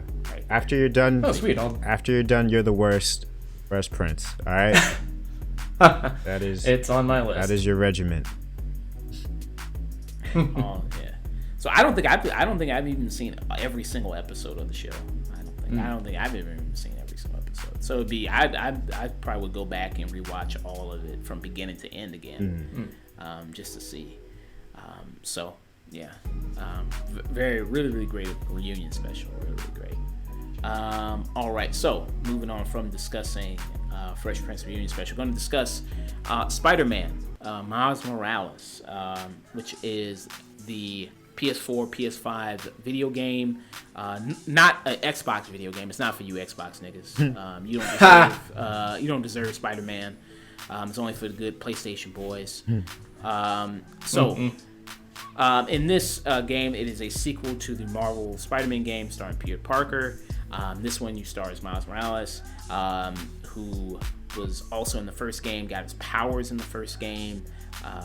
And it's very much more of the same in a way. A lot of going around the city. This time it's in New York in Christmas. So it's you wearing a lot of Timbs. You know what I mean? He doesn't say dead ass. Very disappointed. No. 5 out of 10. 0 out of 10. Doesn't say that. That is very disappointing. Doesn't say that, but he is wearing Tim's. Does pet a cat, so that boosts up. Does pet a bodega cat. There is an unlockable suit where you have the spider cat. Okay, 10 out of 10. Never mind. 15. Nah, you still get the points knocked off for not saying dead ass. That's very inaccurate to New York dialogue. Yeah, very not New York accurate. Got to knock points off for that. That's like basing a game in Philly and not saying John. Like, come on, somebody's got to. One thing about the city, you bring up the city. It is, I think it's similar to me how I felt about kind of Luke Cage watching that Netflix series, where very much the people in the city itself kind of do feel like characters, because they're very much, I mean, he's somebody that's from Harlem, and there's a lot of characters that you'll run into doing side missions or things like that that will reappear in the story later on at points that do make you feel like it's like this community, and these people that really do, you know, this community, and these people that really do support Spider-Man, and they say like, well, he's our Spider-Man, you know what I mean? Like he's our guy that really does look out for us, you know, particularly. And you know, you really get a sense of that and a feel for that, like watching something, you know, like you know, playing something like this and seeing those kind of different characters that you run into throughout the game. I will say, you know, right off the bat, I will say the game looks absolutely gorgeous. You know, I played it on the PS5. Really stunning graphics. Nick, how was it for you playing on the PS4 graphically? Graphically, even the original Spider-Man PS4 game, it's still one of the prettiest looking games out there, and I think this game looks just as good, if not better. Nice. I really can't compare it to the PS5 because I haven't played it on there, but this is absolutely gorgeous. And something for you guys, they have whenever Peter Parker does appear in this game, he's not in it a whole lot, but they have the updated face from the remastered version, and even here it doesn't look as jarring. It's like I said, I mean I've kind of just gotten used to it. I never had a big problem for it to begin with. I think it looks fine, you know, to me. I'm kind of just indifferent to it. Like I said, game looks absolutely really gorgeous. There's less glitches in it. I don't think I had any glitches in it really. Last Spider-Man game I had some kind of big glitches in it. Like when I was the final boss battle, I just totally glitched out. Like my character just like wasn't even there. Like he was invisible. At certain points, he would be like, would like totally be just phased out and everything like that, clipping in the walls, things of that nature. I think I also glitched with the first time I played through the original game on the final boss. It was like I won, but then I was like stuck inside the building. Yeah, like so I didn't have any like weird glitches like that in this game at all. The swinging in this game, best swinging I've ever experienced in any game ever. The swinging tells you a lot about Miles as a character, because by this game's timeline, he's only like had his powers for like maybe 1 year, and he moves differently enough from Peter Parker. Like his movement isn't as clean as Peter's swinging is. It's like he's doing a lot of flailing around. He's doing a lot of like breakdancing moves while he's in the air, like with air tricks. The prototypical swagger of a black teen. Yeah. Jesus Christ. Okay, calm down, Ben Shapiro. Yeah. The exaggerated swagger of a black teen. Oh, that's what he said. Exaggerated, not prototypical. Yeah. Same difference. Yeah, exactly. It gave me goosebumps. Oh wow, damn, bro, holy shit. Why did you read that, bro? Why did you write that, and why did you read that? Yeah. Seriously, like nobody in the process of editing it said, yeah, maybe cut that out. Well, I think that was just, I think he's a one-man show, the dude that we're referring to. Because he scripts I'm pretty sure he scripted that. He said it, and then he had to look at it for the next 10 hours to edit it. So I don't know how that slipped through in the cracks. Yeah, I have no idea. Like that is just so goofy. Yeah. Marvel like, Spider-Man Miles Morales. Like you could have just said so many other things other than that. Yeah. But, yeah. I feel like it would be more exaggerated if Miles were like a meeker character, but that is the point. Miles is not Peter Parker. Yeah. Miles is like, I feel like a more well-adjusted kid. He's more social. He has a bigger circle of friends than Peter did pre spider powers. And you can see Miles is into like fashion. He's into like making beats. So yeah, he's gonna have a little more swagger about it. Yeah, and always. Any swagger that he has, it fits with his character. Yeah, because he's not a nerd. He's out here doing flips and stuff, looking cool. He's a nerd, but he's a cool nerd. Yeah. He's like he's like a modern day nerd. Yeah. So the guy that did that review on GameSpot that said that, he locked his Twitter account. It says tweets are protected. Yeah, he probably probably so many people were roasting him. He probably got an invite to Parlor that day. Yeah. Well, you can say that anytime you want. And you can criticize the game for not having cops.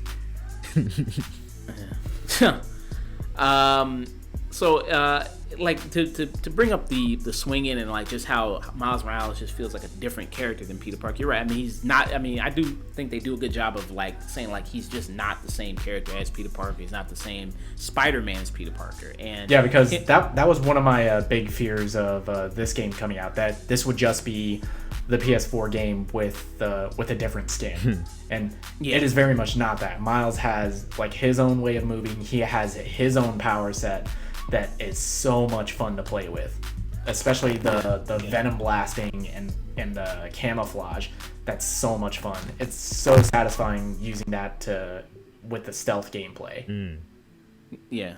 Like the different variety of abilities, like the electricity that he has, which is on like that, and his invisibility, his two unique like Spider-Man abilities that he has, akin to him. Him as a character, like you said, him being a guy that really, fashion, music, like the opening of the game, you see him put on his headphones and you hear the music playing from his headphones. When he puts them on, it did remind me a little bit of like Spider-Man Into the Spider-Verse. How much he would kind of do things like that. The way he would be swinging through the city, like you said, like he's trying to catch himself from falling, like somebody who's really just their first kind of time doing it. I thought that was very good. Like he's doing these flips in the air. He does. One of his main parkour moves, like when he dives off the building, he turns around and like lays his hands behind his head when he dives, very much like he does in the Spider-Verse movie. Yeah, so I think it has a lot of style that they kind of got from something like that, got from the Spider-Verse movie, which I thought was a very nice touch. If you're gonna steal from the best stuff. Yeah, and to get into some of the things didn't like about it, bringing up like a really great story in Spider-Verse, which was very good, loved it a lot, really great introducing this Miles character. This one, the story I thought was very much weaker compared to the first game. I thought the villains were very weak. It's very much generic evil businessman guy. I don't even remember his name. Simon Krieger, he's in charge of Roxxon. He's basically evil Elon Musk. So, just Elon Musk. I was about to say. He's also kind of barely really in the story all that much, and it's a short game. I think to complete everything, like if you want to do complete like all the side missions, collect all the stuff, I think they said that's about 12 hours, correct? If you want to do like every single thing in the game. Yeah, it's like maybe 12 hours. It's a very short game. This is like something more akin to like a Halo ODST or like a Uncharted Lost Legacy. Yeah, it's more like long enough and different enough that it's not just DLC. Right. Yeah, which was people's big fear, is like coming in this like, well, is it just going to be DLC? Is it going to be a full game? Because they announced it pretty quickly after the first one came out that they were doing. Yeah, it's like maybe 2 years after the first game. They announced this back in May. Yeah. I think something like that, yeah. And a lot of people kind of, they said it would be Miles Morales, and they were like, oh, well, is it going to be like DLC? Is it going to be like a full game? Like, what were you going to do with it? And a lot of people saying like, oh, you're just going to pay $50 for, basically DLC. And we'll get into that of whether like it's worth $50. We'll say at the end, final thoughts. If it's just DLC. But to continue on, just discussing, like I said, really weak villains, really generic, not really even in all that much to care about. I think the story itself, there's not really as much, I don't think, emotional moments that's in it compared to the first one, which is a shame. I think the emotional moments, there really aren't any with Krieger, the main villain, but without getting into spoilers, a lot of the side villains in this, they have some of the more emotional moments, and that's where the emotional impact comes in. For me, I thought that was a little tired, and maybe it's the way they did it. Particularly, well, because if anyone knows Miles Morales, Uncle Aaron is eventually gonna show up. Yeah. But I just thought, I just thought that was kind of a little bit tired. Some of the stuff they did with some of the side villains, a character reveal that they didn't even let you even kind of play with maybe who it would be. They just kind of reveal it right away, like, oh, this is the person. And I thought that was kind of, I'm like, oh, well. And that was kind of a shame. Like, what was the point of that? But so I thought that was kind of one of the weaker elements of it. Getting to the combat of it, I thought that there's not as much variety compared to the first one, because with the first Spider-Man, you had so many of these weapons, so many of these different things you could do combo wise. Like web blast or like a web grenade. Like you had so many different gadgets and tools. Which makes sense considering that Spider-Man had been at it for 8 years. He'd been doing it since he was 16, and now he's 24. Miles is at this for a year, and this is like Peter giving Miles his first real super suit. So I don't think he'd be as forthcoming with some of his toys until like he knows Miles is ready for it. Speaking of the suits, how are the suits? How many suits do they have? It's not that many. There really aren't that many. Not compared to like the PS4 game. But again, Miles is like a more recent character, so he definitely doesn't have as many suits. So I mean, one I'm kind of disappointed that we didn't get was his original Into the Spider-Verse suit, like the poorly fitting Spider-Man cheap costume with the Jordans on. That would have been. I'm kind of sad we didn't get that one. That would have been a good one to add. There's not really that many suits. I mean, like I say, you are comparing it to Peter Parker, a character who's been around for 40 plus decades as a character. 40 years. 40 years, not 40 decades. 40 plus years, as a character. And I think that, he's got all these different suits you can draw from that he's had throughout all these years, like punk rock Spider-Man. Definitely all the spider armors that you get, just like Andrew Garfield, Tom Holland, Tobey Maguire, all of their suits you could add in. So I mean, you got all these different suits. Like Miles Morales, relatively new character. He's not even, how old is him as a character? Like 8 years old as a character, Miles Morales? I think so. I think he debuted in like 2010-ish after like the Ultimate Universe killed Peter Parker. That sounds about right. So he's still a relatively new kind of character. The suits look good. Like you get the kind of like his first like upgraded suit that you get, like, which is a standard kind of suit. That looks really nice, like the black and the red. That looks really good together. Like, I like those colors together. Yeah, those colors really pop, especially in this like winter environment. Yeah, those colors are really nice. You get like a Black Lives Matter suit that you can wear, which looks really nice. It's like black and yellow. That's pretty cool. You get like his Brooklyn Vision suit, which reminds me a lot of like the promo with the Tom Holland for Spider-Man Homecoming. Yeah.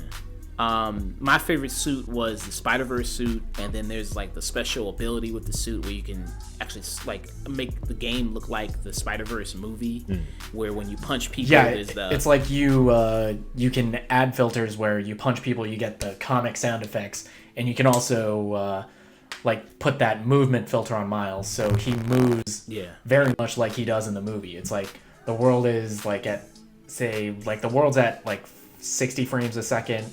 And Miles is like 30 or 28. Yeah. So I mean, I thought that was a really cool feature.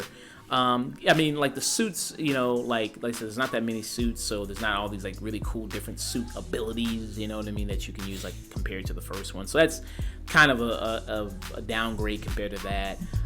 Using like the Venom punch was like his like this electric charge punch that he uses. That's fine. And then he uses another move where he can just like kind of use a big burst, and then one where he can kind of grab people and throw them. But when it comes to combat, it's just not as varied as much as the first one was. And then with a lot of the side missions, it's a lot of stuff you did in the first one, stopping criminals from stealing a car, stopping criminals from robbing a jewelry store, finding them pigeons. Yeah, find pigeons. There's even a find pigeons in this one. There's like one thing, like you can like stop a helicopter from being hacked. That's one new thing there. But a lot of stuff is you will remember from the first game, a lot of these side missions and things like that. The puzzles in this game, there's only like a few puzzles. They're not really that challenging. Not to say I want them to be all that challenging. It's just like, okay, they're there. They're not that big of a deal. They're fine. It's none of the thing like in the first game where you had those different like kind of blocks you had to kind of line up and all that other stuff like that. Like that kind of was annoying. Doing those in the first game. There's none of that in this game. Which is fine. There's no sneaking missions like when you play like Mary Jane, which annoyed me in that. Yeah, there's none of that, and there's none of that there. Which makes me think like a lot of that stuff kind of just padded the time out. You know what I mean, with that Spider-Man game doing stuff like that. That kind of padded the time out. So there's nothing like that in here. And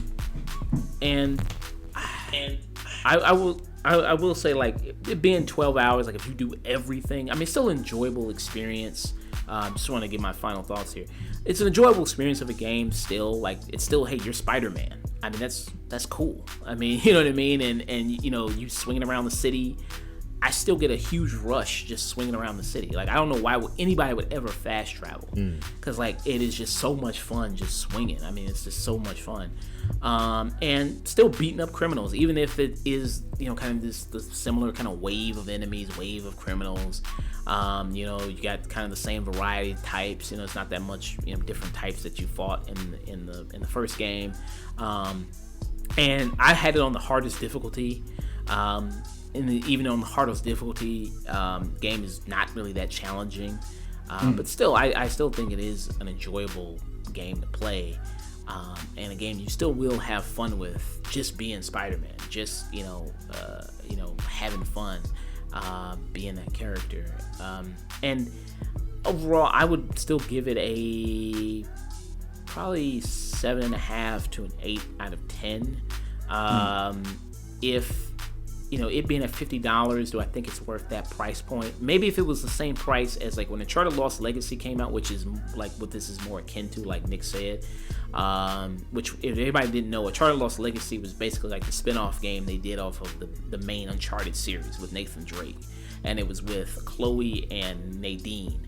And I bought that game. I played. I thought it was really nice. It was like, hey, if you like Uncharted, this is just kind of more Uncharted. You know what I mean? This is kind of a little bit more material than just to have it on DLC. So we'll just come out with the full game and just make it $40. Which is, I think, maybe just the same thing here. It's like, well, we got the map for the city of New York. Miles Morales is a huge character that's blowing up right now thanks to the Spider-Verse movie. Many people want him in the MCU right now. Why not? Let's just make a whole video game about him. And I do think, it is more than just DLC. It's not just slapping a skin on, Peter Parker and then saying this is Miles Morales. I do think he feels like his own character. Genki is really good in it, who is best friend from the comics.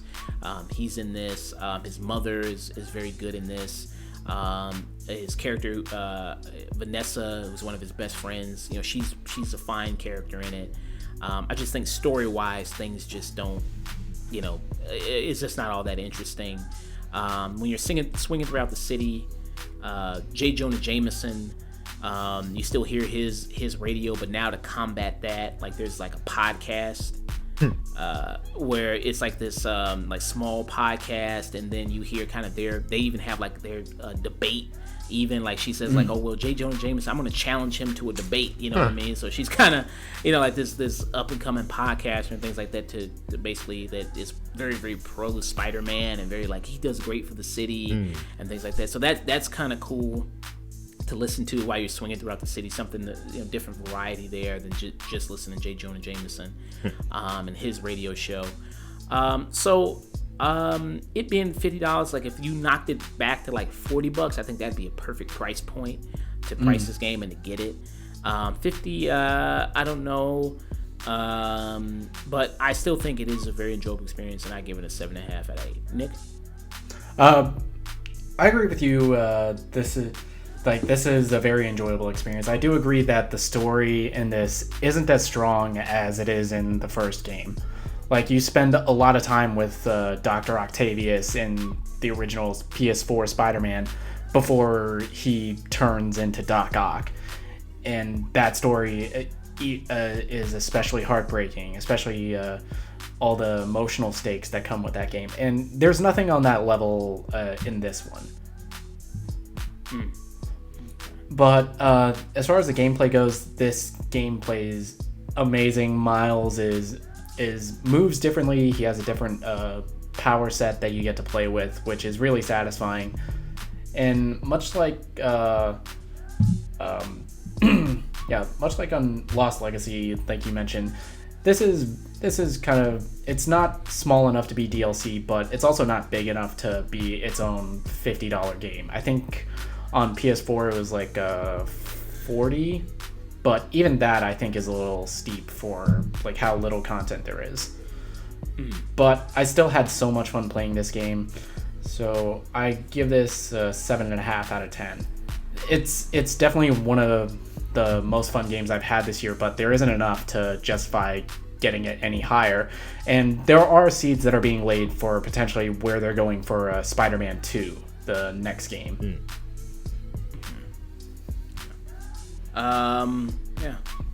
point.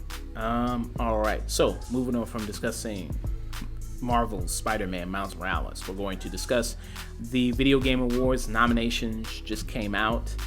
Do you all want to go for just the main ones, like the main big ones? Because I feel like I haven't played enough on the list of titles to really give too much of an opinion, except for Final Fantasy VII better win best soundtrack. I don't care what anybody says. The soundtrack is fire. Nothing but bops. But I'm playing Hades right now, which also is great too. But that's about it. I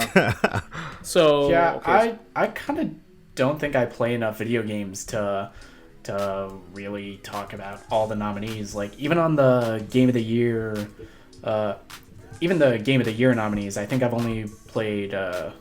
Hold up, let me see the list right here. I think I've only really played Last of Us 2 and Ghost of Tsushima. Those are like really the only two games on this list that I've played. Okay.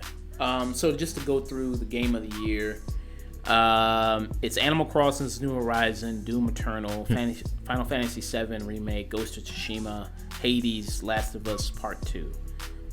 Even though I'm with you guys, I haven't played a lot of games this year. I've played a little bit of like each of these games, like Last of Us Part 2, Ghost of Tsushima, Final Fantasy VII, Doom Eternal. I played just like a little bit of each of those games. I haven't beaten those games yet. out of that list and kind of best guess and what you've heard, just like news wise on the internet, what do you think? Like if you had to place money on it, what do you think is winning game of the year? I hope it's either Ghost of Tsushima, Hades, or Final Fantasy VII remake. Out of the list, I mean, I haven't played Doom Eternal yet, but from what I've seen, it looks phenomenal. But out of the list, I feel like I definitely enjoyed Final Fantasy VII remake the most. But I'm a JRPG head, so that's just my lane. But I wouldn't be mad if they gave it to Ghost, and I definitely wouldn't be mad if they gave it to Hades, because that's an indie game that you can get for like $24 on the Switch or Steam. So yeah, I can get it on the Switch. Oh, okay. Nice. Yeah. Finally, the reason to pick up my Switch again. I mean, and if they gave it to Animal Crossing, I wouldn't be mad either, because that was just like a big, like, pick me up, like when COVID originally started. Like I feel like everybody was playing that at some point. So like, if they gave it Game of the Year, not from a technical standpoint, but for like a moment, because it did capture our hearts, I wouldn't be mad. Yeah. And AOC's on Animal Crossing. Yeah, AOC's on Animal Crossing. Did you visit her island on there? No. All right. Yeah. I don't think I got invited, to be honest with you. Damn, you gotta make yourself more known, man. You gotta blow up, man. Yeah, I guess so. Nick, what about you? If you had to place money, when you got game of the year? Just as far as like technical aspects with story, with gameplay, if I had to pick one game from the list, the one that stands out the most is Ghost of Tsushima. Because I feel like that game, it kind of like really captured everyone's attention with just how gorgeous the game was, how amazing the combat in that, and especially with the newest update where you added multiplayer into it. Yeah, I feel like that's gotten the game more attention. Yeah, the multiplayer is fire. Yeah, it is. It's so much goddamn fun. We gotta hop on one day. Yeah. Yeah. Okay. Yeah. If I had to take a guess, I would go with it's gonna be Ghost of Tsushima. If I had to put money on it, that's the one I would put money on. Now, that or Final Fantasy VII remake. Now, yeah, I don't think it's gonna be Last of Us 2 because of all the controversy with the storytelling. I don't think it's Doom Eternal because that kind of fell out of the gaming zeitgeist after a month after it released. Now, don't be surprised. Naughty Dog still got a lot of money. And Last of Us 2 is the most nominated game here. Yeah. Could be an Oscar. So it's walking. Could be an Oscar situation where if they got enough nominations, they're going to win. Well, I think it's got like double dipped with the best performance, which I think is actually really deserved. Yeah, that's fair. All right. To check Chayse's category here, score and music here. So you got Doom Eternal, Final Fantasy VII, Hades, Ori and the Will of the Wisp, and Last of Us Part 2. Doom Eternal's got a good soundtrack. Final Fantasy VII's got a good score and music. Yeah. No, give it to Final Fantasy VII. Mainly because ain't nothing topping One Winged Angel, dog. Ain't nothing. There was no better boss fight, in my opinion, than that fight. So okay. Yeah. Let's see what else we got here. We got best mobile game. We got Among Us. That's probably gonna win. Call of Duty Mobile. Yeah. Pokemon Cafe Mix. What the hell is that? I've never heard of that before. That's an L. That's what it sounds like. I've never even heard of that one. Yeah. Pokemon Cafe Mix. I haven't even heard of that. Let's see what else we have here. That's another action adventure game. We have Assassin's Creed Valhalla. Didn't that game just come out? Yeah. Yeah, it did. I feel like that's kind of a gimme nomination for the VGAs. Yeah, Ubisoft. Okay. Ghost of Tsushima, Spider-Man Miles Morales, Ori and the Will of the Wisps, Star Wars Jedi Fallen Order, Last of Us Part 2. I think maybe Fallen Order, maybe? I think it's either Fallen Order or Ghost of Tsushima. Yeah. Fallen Order is pretty good. It was a little buggy. It was a little buggy, but it's also like definitely the best Star Wars game out right now, especially considering the last two that came out were the Battlefront games, which are a shell of what they were in the previous console generation.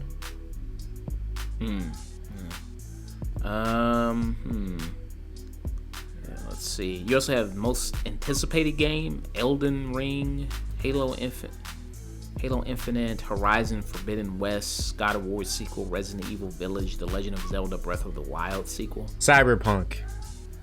Cyberpunk How is won Cyberpunk? that for sure. How is Cyberpunk? Yeah, it's gonna be Cyberpunk. I mean, come on. Yeah. It's not nominated for most anticipated. How? The fuck? It's not. How? The fuck? The trailer yesterday blew up Twitter and damn near broke it. Every time. I think maybe because it's been delayed so many times, people have just kind of given up. No, I doubt that. I keep saying that I gave up on it, but as soon as I saw that trailer yesterday, I was just like, all right, I'm back on board. I can't wait to create my character. Performance. I already pre-ordered too. Oh wow! So you already hooked. Keep already. waiting, bitch. Yeah. Performance. We got Ashley Johnson, who played Ellie, Last of Us Part 2. Laura Bailey, who played Abby, Last of Us Part 2. Daisuke Tsuji as Jin Sakai from Ghost of Tsushima. Yeah. Logan Cunningham, Hades. We have Nadji Jeterman, who played Miles Morales. So probably one of the people who were in Last of Us. Yeah. Probably Ellie, Ashley Johnson, Ellie. Yeah, I think out of that entire category, I think either of the women from The Last of Us 2 could get it, because I feel like they have the biggest character arc and performance out of everybody. Yeah. Yeah. Like as much as I like Tsuji as Jin Sakai, he was kind of constantly that stoic lost samurai. Yeah, none of the other throughout characters, or at least from what it sounds like from Miles and from what I've played of Hades and from Jin, there's not nearly as much range to them. Odds are it's probably going to be one of them from Last of Us. Yeah, I think that's all the real big categories, pretty much. Yeah. See, did we talk about best ongoing? You had Apex Legends, Call of Duty Warzone, Destiny 2, Fortnite, and No Man's Sky. No Man's Sky? That still exists? Apparently. Why wasn't Final Fantasy 14 on there? Because that shit blew up. Just like over the summer. I think it's like ongoing like multiplayer, I guess. Yeah, no, that's what it is. It's a MMO. Oh, the fuck, VGAs? Yeah. Why is No Man's Sky on there? Who plays that? So what do you... Whoever played No Man's Sky. I think that got nominated for the same reason that The King's Speech won Best Picture. Yeah. Do they even still have money? I feel like that game was like a total like flop and waste of investment. How do they have the money to pay for the VGAs? They were nominated, man, by a particular committee. I see. Yeah. They paid them well. So who do you think is winning? Call of Duty? Probably Warzone. Either Warzone or Fork Knife. Fortnite, yeah. Fork Knife. I mean, yeah. If they win, if Fortnite wins, is Travis Scott going to accept the award? I hope giant Travis Scott shows up at the VGAs. If that happens, I wouldn't even be mad. In the cockroach suit. No, he's got to show up in the cockroach costume. I wouldn't even be mad at it, man. They probably will give him a performance too because he's making moves. He did something with Sony, right? He's like yeah, he released it like special edition dunks. Yeah, so he might even be at the award show for the performance. That show is always cringy, dude. I can't watch it. Motherfucker, all award shows are cringy. No, but the VGAs is a special kind of cringe because it's like all like the high school nerds that grew up and like they're so bad, dude. So, content creator of the year. The only person I know from this is Alana Pierce, and I like her, so I just hope she wins. I like her. She's cool. Yeah, she's cool. The only other person I know of is Valkyrie, but that's only because I've been watching like Among Us every now and then because it's just interesting to see people interact playing that game. Oh, okay, Valkyrie. Oh, okay. But yeah, I don't really care who wins. Oh, she does like Twitch. She does like Twitch or something. No, she does YouTube. Oh, YouTube. Yeah. Oh, okay. And you just watch her on YouTube. Yeah, pretty much. I don't give her any bits if that's what you're wondering. I'm not a simp. She ain't getting none of my money. I'll tell you that much. I'm surprised you still got money, to be honest with you. Listen, I don't give her bits every time she streams. I said I give her bits like once. We gotta get out of here before we get back into that stupid debate. Yep. So let's move on from discussing the VGAs. I'm gonna discuss Wonder Woman. It's been announced. Wonder Woman is going to HBO Max and theaters December 25th. They finally decided what to do with it. A lot of people are saying this is the best option for Wonder Woman given the conditions, obviously the pandemic. You couldn't keep delaying it. I mean, because next year is going to be a crowded year with all of these other blockbusters coming out. Yeah, next year is already going to be a crowded year as is, especially with all of the delays that the pandemic has caused. And there's no sign that the pandemic is going to end anytime soon, even with the vaccine. So I feel like this is kind of the best of both worlds for Warner Brothers, especially considering how we saw how badly Mulan flopped. And they're going to charge no fee, so it's not going to be like what Disney did with Mulan. They're going to charge $30 for you to watch Wonder Woman at home on HBO Max. They're just going to drop it there on it. And I don't know how much money they're expecting to make from this. Obviously, I don't think they're going to make their money back or even double that, as much money as they put into Wonder Woman.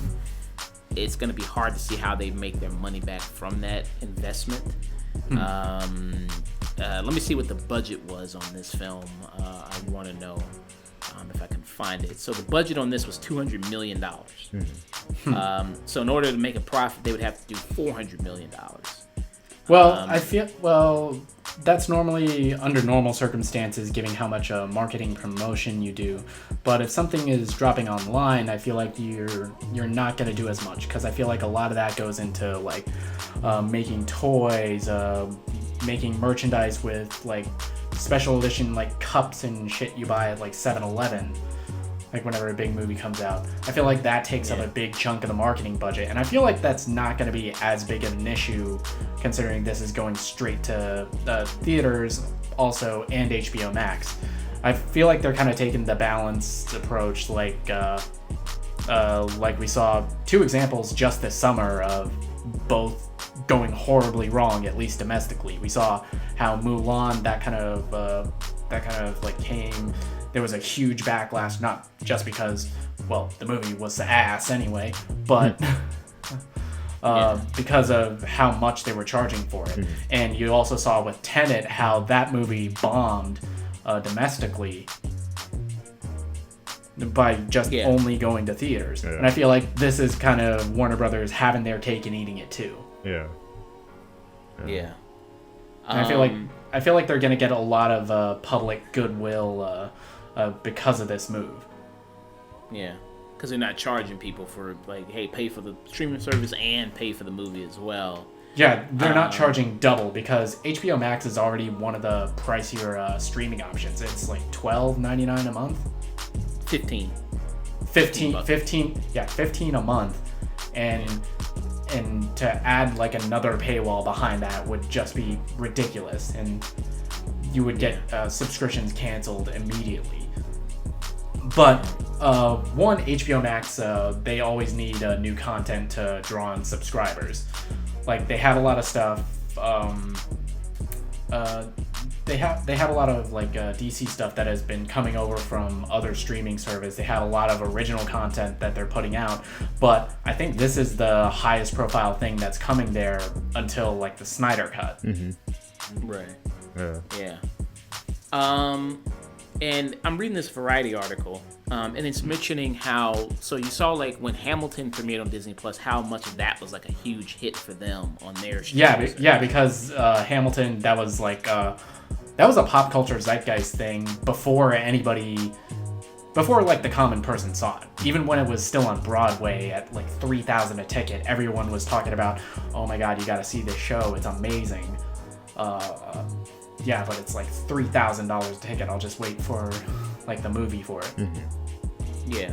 So maybe they're thinking like they say like you can maybe compare it to maybe possibly this will be that big hit for HBO Max, like how Hamilton was for Disney Plus possibly.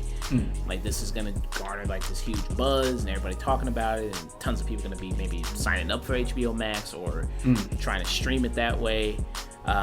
Instead of just downloading it illegally. I think that's the way to get it to the most people considering the pandemic. Yeah. Because I feel like that was an issue with like Tenet's release or with Mulan, because you were putting it behind a paywall or you were putting it in theaters when it's not safe to go right now. You're like restricting people from seeing it. And the real like profit you get as a movie studio is people talking about your movie. Yep. Yeah. That's where the real buzz comes from. That's how you get like repeat viewings. Maybe on HBO Max, you get people in theaters. You get people talking about it. Yeah. That's how like Avengers Endgame was like #1 for 2 months straight. Yeah. It says. Oh, go ahead. I was just gonna say I don't know if we'll ever have another movie like that ever again, unfortunately, with the way things are going. But I do think that Wonder Woman will be the sort of catalyst for an influx of people to get HBO Max, and maybe they'll keep a few million of those subscribers coming, because they do have a lot of pretty decent content. I'm not gonna lie. The HBO Max, it was kind of like one of the better streaming options when it first rolled out. Not just because of all the like HBO originals that were on there, but also the Max originals that have come out and the library that's there right now. Yeah. And the library that's like constantly expanding. And if you're coming for Wonder Woman, I'm assuming you're already sort of a DC fan. So and you have pretty much their entire library there already. Yeah. Because basically what was the DC Universe streaming service that they had, they basically have rolled it into HBO Max. I think the main thing they keep on DC Universe streaming service now is just like the comic books. Yeah. Just like the digital work. DC Universe is comics only now. And all of the originals have moved over to HBO Max starting the 1st of this month, actually. Yeah. It says here via the Variety article that overseas HBO Max is not available, so that might hurt them a lot. It's not available overseas. It's not available overseas, but there are like other options with the licensing issues. Like there's other channels where the HBO Max originals are available here in Japan. On Prime, a lot of them are available with the basic subscription. Yeah, I think their biggest problem was that they have like 3 or 4 different HBO apps. HBO Go, HBO Now, HBO Max. They got like 3. Yeah, that's definitely their biggest problem as far as the US goes. Yeah. And so with this is kind of, would you say, the first big blockbuster domino that has fell as far as going to streaming service, or would you count Mulan as like being like the first big blockbuster? Nah, this is the first. Fuck Mulan. This is Yeah, this is the first. Yeah, this is very much the first, because this is I feel like this is going to be the one that sets the precedent for these big $200 million blockbusters coming to streaming. Yeah, because odds are we're gonna be living with what's going on for the next year or so. So yeah. if those bigger movies end up coming out, like say calling Black Widow a bigger movie than this is kind of funny, but but you know, it kind of sets the precedence. All right, like this could work. Just don't put a $30 paywall, and you might make your money back. Yeah, and set the precedence for, like, yeah, you can drop these gigantic movies on streaming, not put a $30 fucking paywall behind it, and still make a profit, hopefully. Yeah. And you also have theaters. Yep. Yeah. I mean, it's going to be seeing what's going to happen with theaters, because you hear a lot of them, you know, going bankrupt, a lot of them failing. Depends what's going to happen to them. Are they even going to make it to next year? Theaters or studios going to have to buy them out? How would you feel if, you know, studios did buy out theaters? I'd rather not, to be honest with you. I'd rather not. I feel like that's dangerously close to becoming a monopoly. Yeah, that they had to. It's never good. Yeah, they had to. That used to be the case way back in the day, and I remember that there was like a similar monopoly sort of legal case that was resolved to make sure that studios can't buy theaters like that. Yeah. But I mean, unless they get maybe a bailout, which I know like some theater chains ask for. Directors, they wrote like a letter, I think, to the government. Like Taika Waititi, a bunch of other big directors wrote a letter and said like, hey, you know, bail out the theaters, they need help, and you know, stuff like that. And I'm like, hey man, you know, you busy writing these letters to this government about these theaters, man. Fuck them theaters. How about you write the letter to government about people? People need money. Yeah. Fuck them theaters. You know, and I love the theaters. Don't get me wrong. You know what I mean? I love going to the theaters, and you know, I've had a lot of bad experiences going to theaters, sure. You know what I mean? And sitting at home and watching it. You know, a lot of people, you know, if you have your set up at home, big TV, you know, nice chair that you can recline in and sit back in and watch. You don't have to worry about other people, you know, talking or anything like that. Then I mean, maybe it is cool. You want to sit at home and watch it. But if you do want to go out and enjoy the theater, that's fine too, you know. But I think there are certain not movies the main that priority. hit better in theaters, like like not even Avatar. just not even just like the blockbusters, like Avatar or Endgame or Infinity War. I'm talking like even like movies I'd say like Midsummer, Parasite. Those Midsummer, Parasite, I feel like would hit differently in theaters. Yeah. Even stuff as recently as like Love and Monsters, I feel like that would be a very fun experience to go to a theater to see. Yeah, and like Get Out. Part of the reason why I love that movie so much was the theater experience. Yeah, Get Out is an amazing theater experience, especially with a black audience. Yes. Or a black or a horror savvy audience. Yeah. Yeah, say it in Blackomax. I mean, even in like a hood theater, that shit is funny, dude. Yeah. Like. I mean, so it depends on what's going to happen in theaters, because you know these big blockbuster movies, they were the things that were keeping the theaters afloat.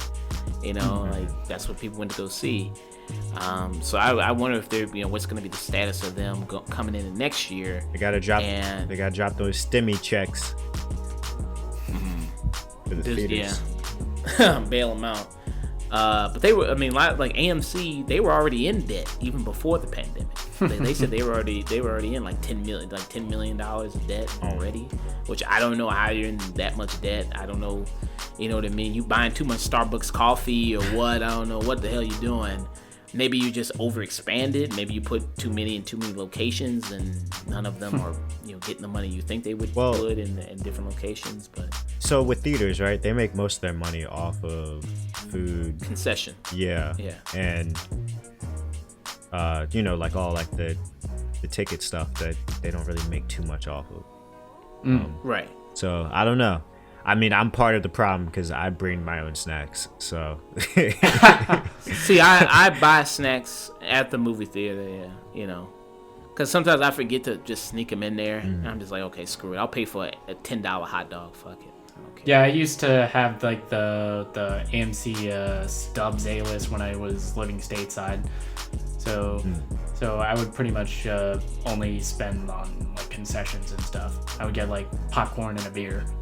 I'm not a good person. I brought 2 beers with me in my pockets, and I just remember when we were walking in to go see Dragon Ball Z, the Broly movie, which also, again, one of those movies that hits different in the theaters. What a fucking weed. Oh my god. Saw a goddamn Dragon Ball Z Broly drinking beers in there. Oh my god. Dude, you're the loser for simping over e-girls. Anyway, so I go in, I have like this I have my 2 beers prominently sticking out in my jacket pockets. But I'm like sort of like covering them with like my hands, and like thank God that the usher and the security guard were both like weebs. They were just like down with it. They were just cool with it. They didn't even like check it. They were just like, they just gave me the head nod and then just let me through. Yeah. They knew it was up. Good times. Sure, dude. I used to like have like one of those over the shoulder like big bags, which here in Japan they're really common. I would sneak beer and like fucking Carl's Jr. into a theater. Yo, before the unfortunate events at when the Dark Knight Rising was what was the third Dark Knight movie? I can't remember it right now. Yeah, Dark Knight Rises. Yeah, Dark Knight Rises. Before that, I remember there's this one dude that brought in like one of those big duffel bags like you were talking about, and he had like a full Chinese meal. Like a succulent Chinese meal. Yes, he just had like all he just had like he had like the lo mein, like he had like rice, and he had his chopsticks. He was just going in, and we're all just like looking at him with envy, just like, wow, he really had the balls to do that. And like, shit, that's a but yeah, no, I don't think you can get away with that in America nowadays though. No, definitely not nowadays. So I will review this when it comes out. What day is December 25th? Christmas? Christmas, yeah. I'm saying, what day does it fall?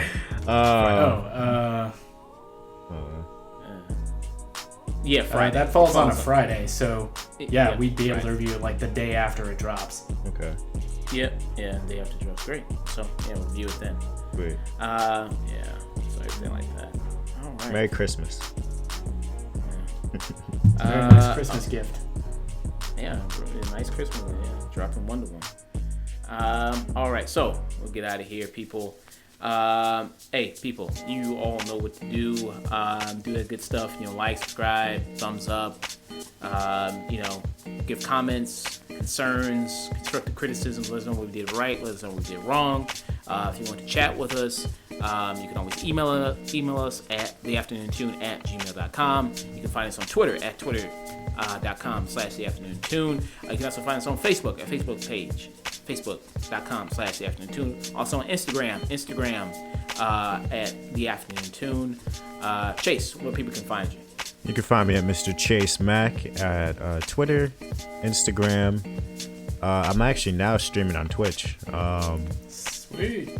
Not really streaming on Twitch. I don't have a schedule or anything, but it's more so just like a sporadic hobby that whenever I sort of, whenever I feel like playing games and talking to people, I'll be on there. All right, people, make sure you do not give him bits. Yeah. Do not give him bits. Do not. I don't need your money. Yeah, don't simp for Chayse, people.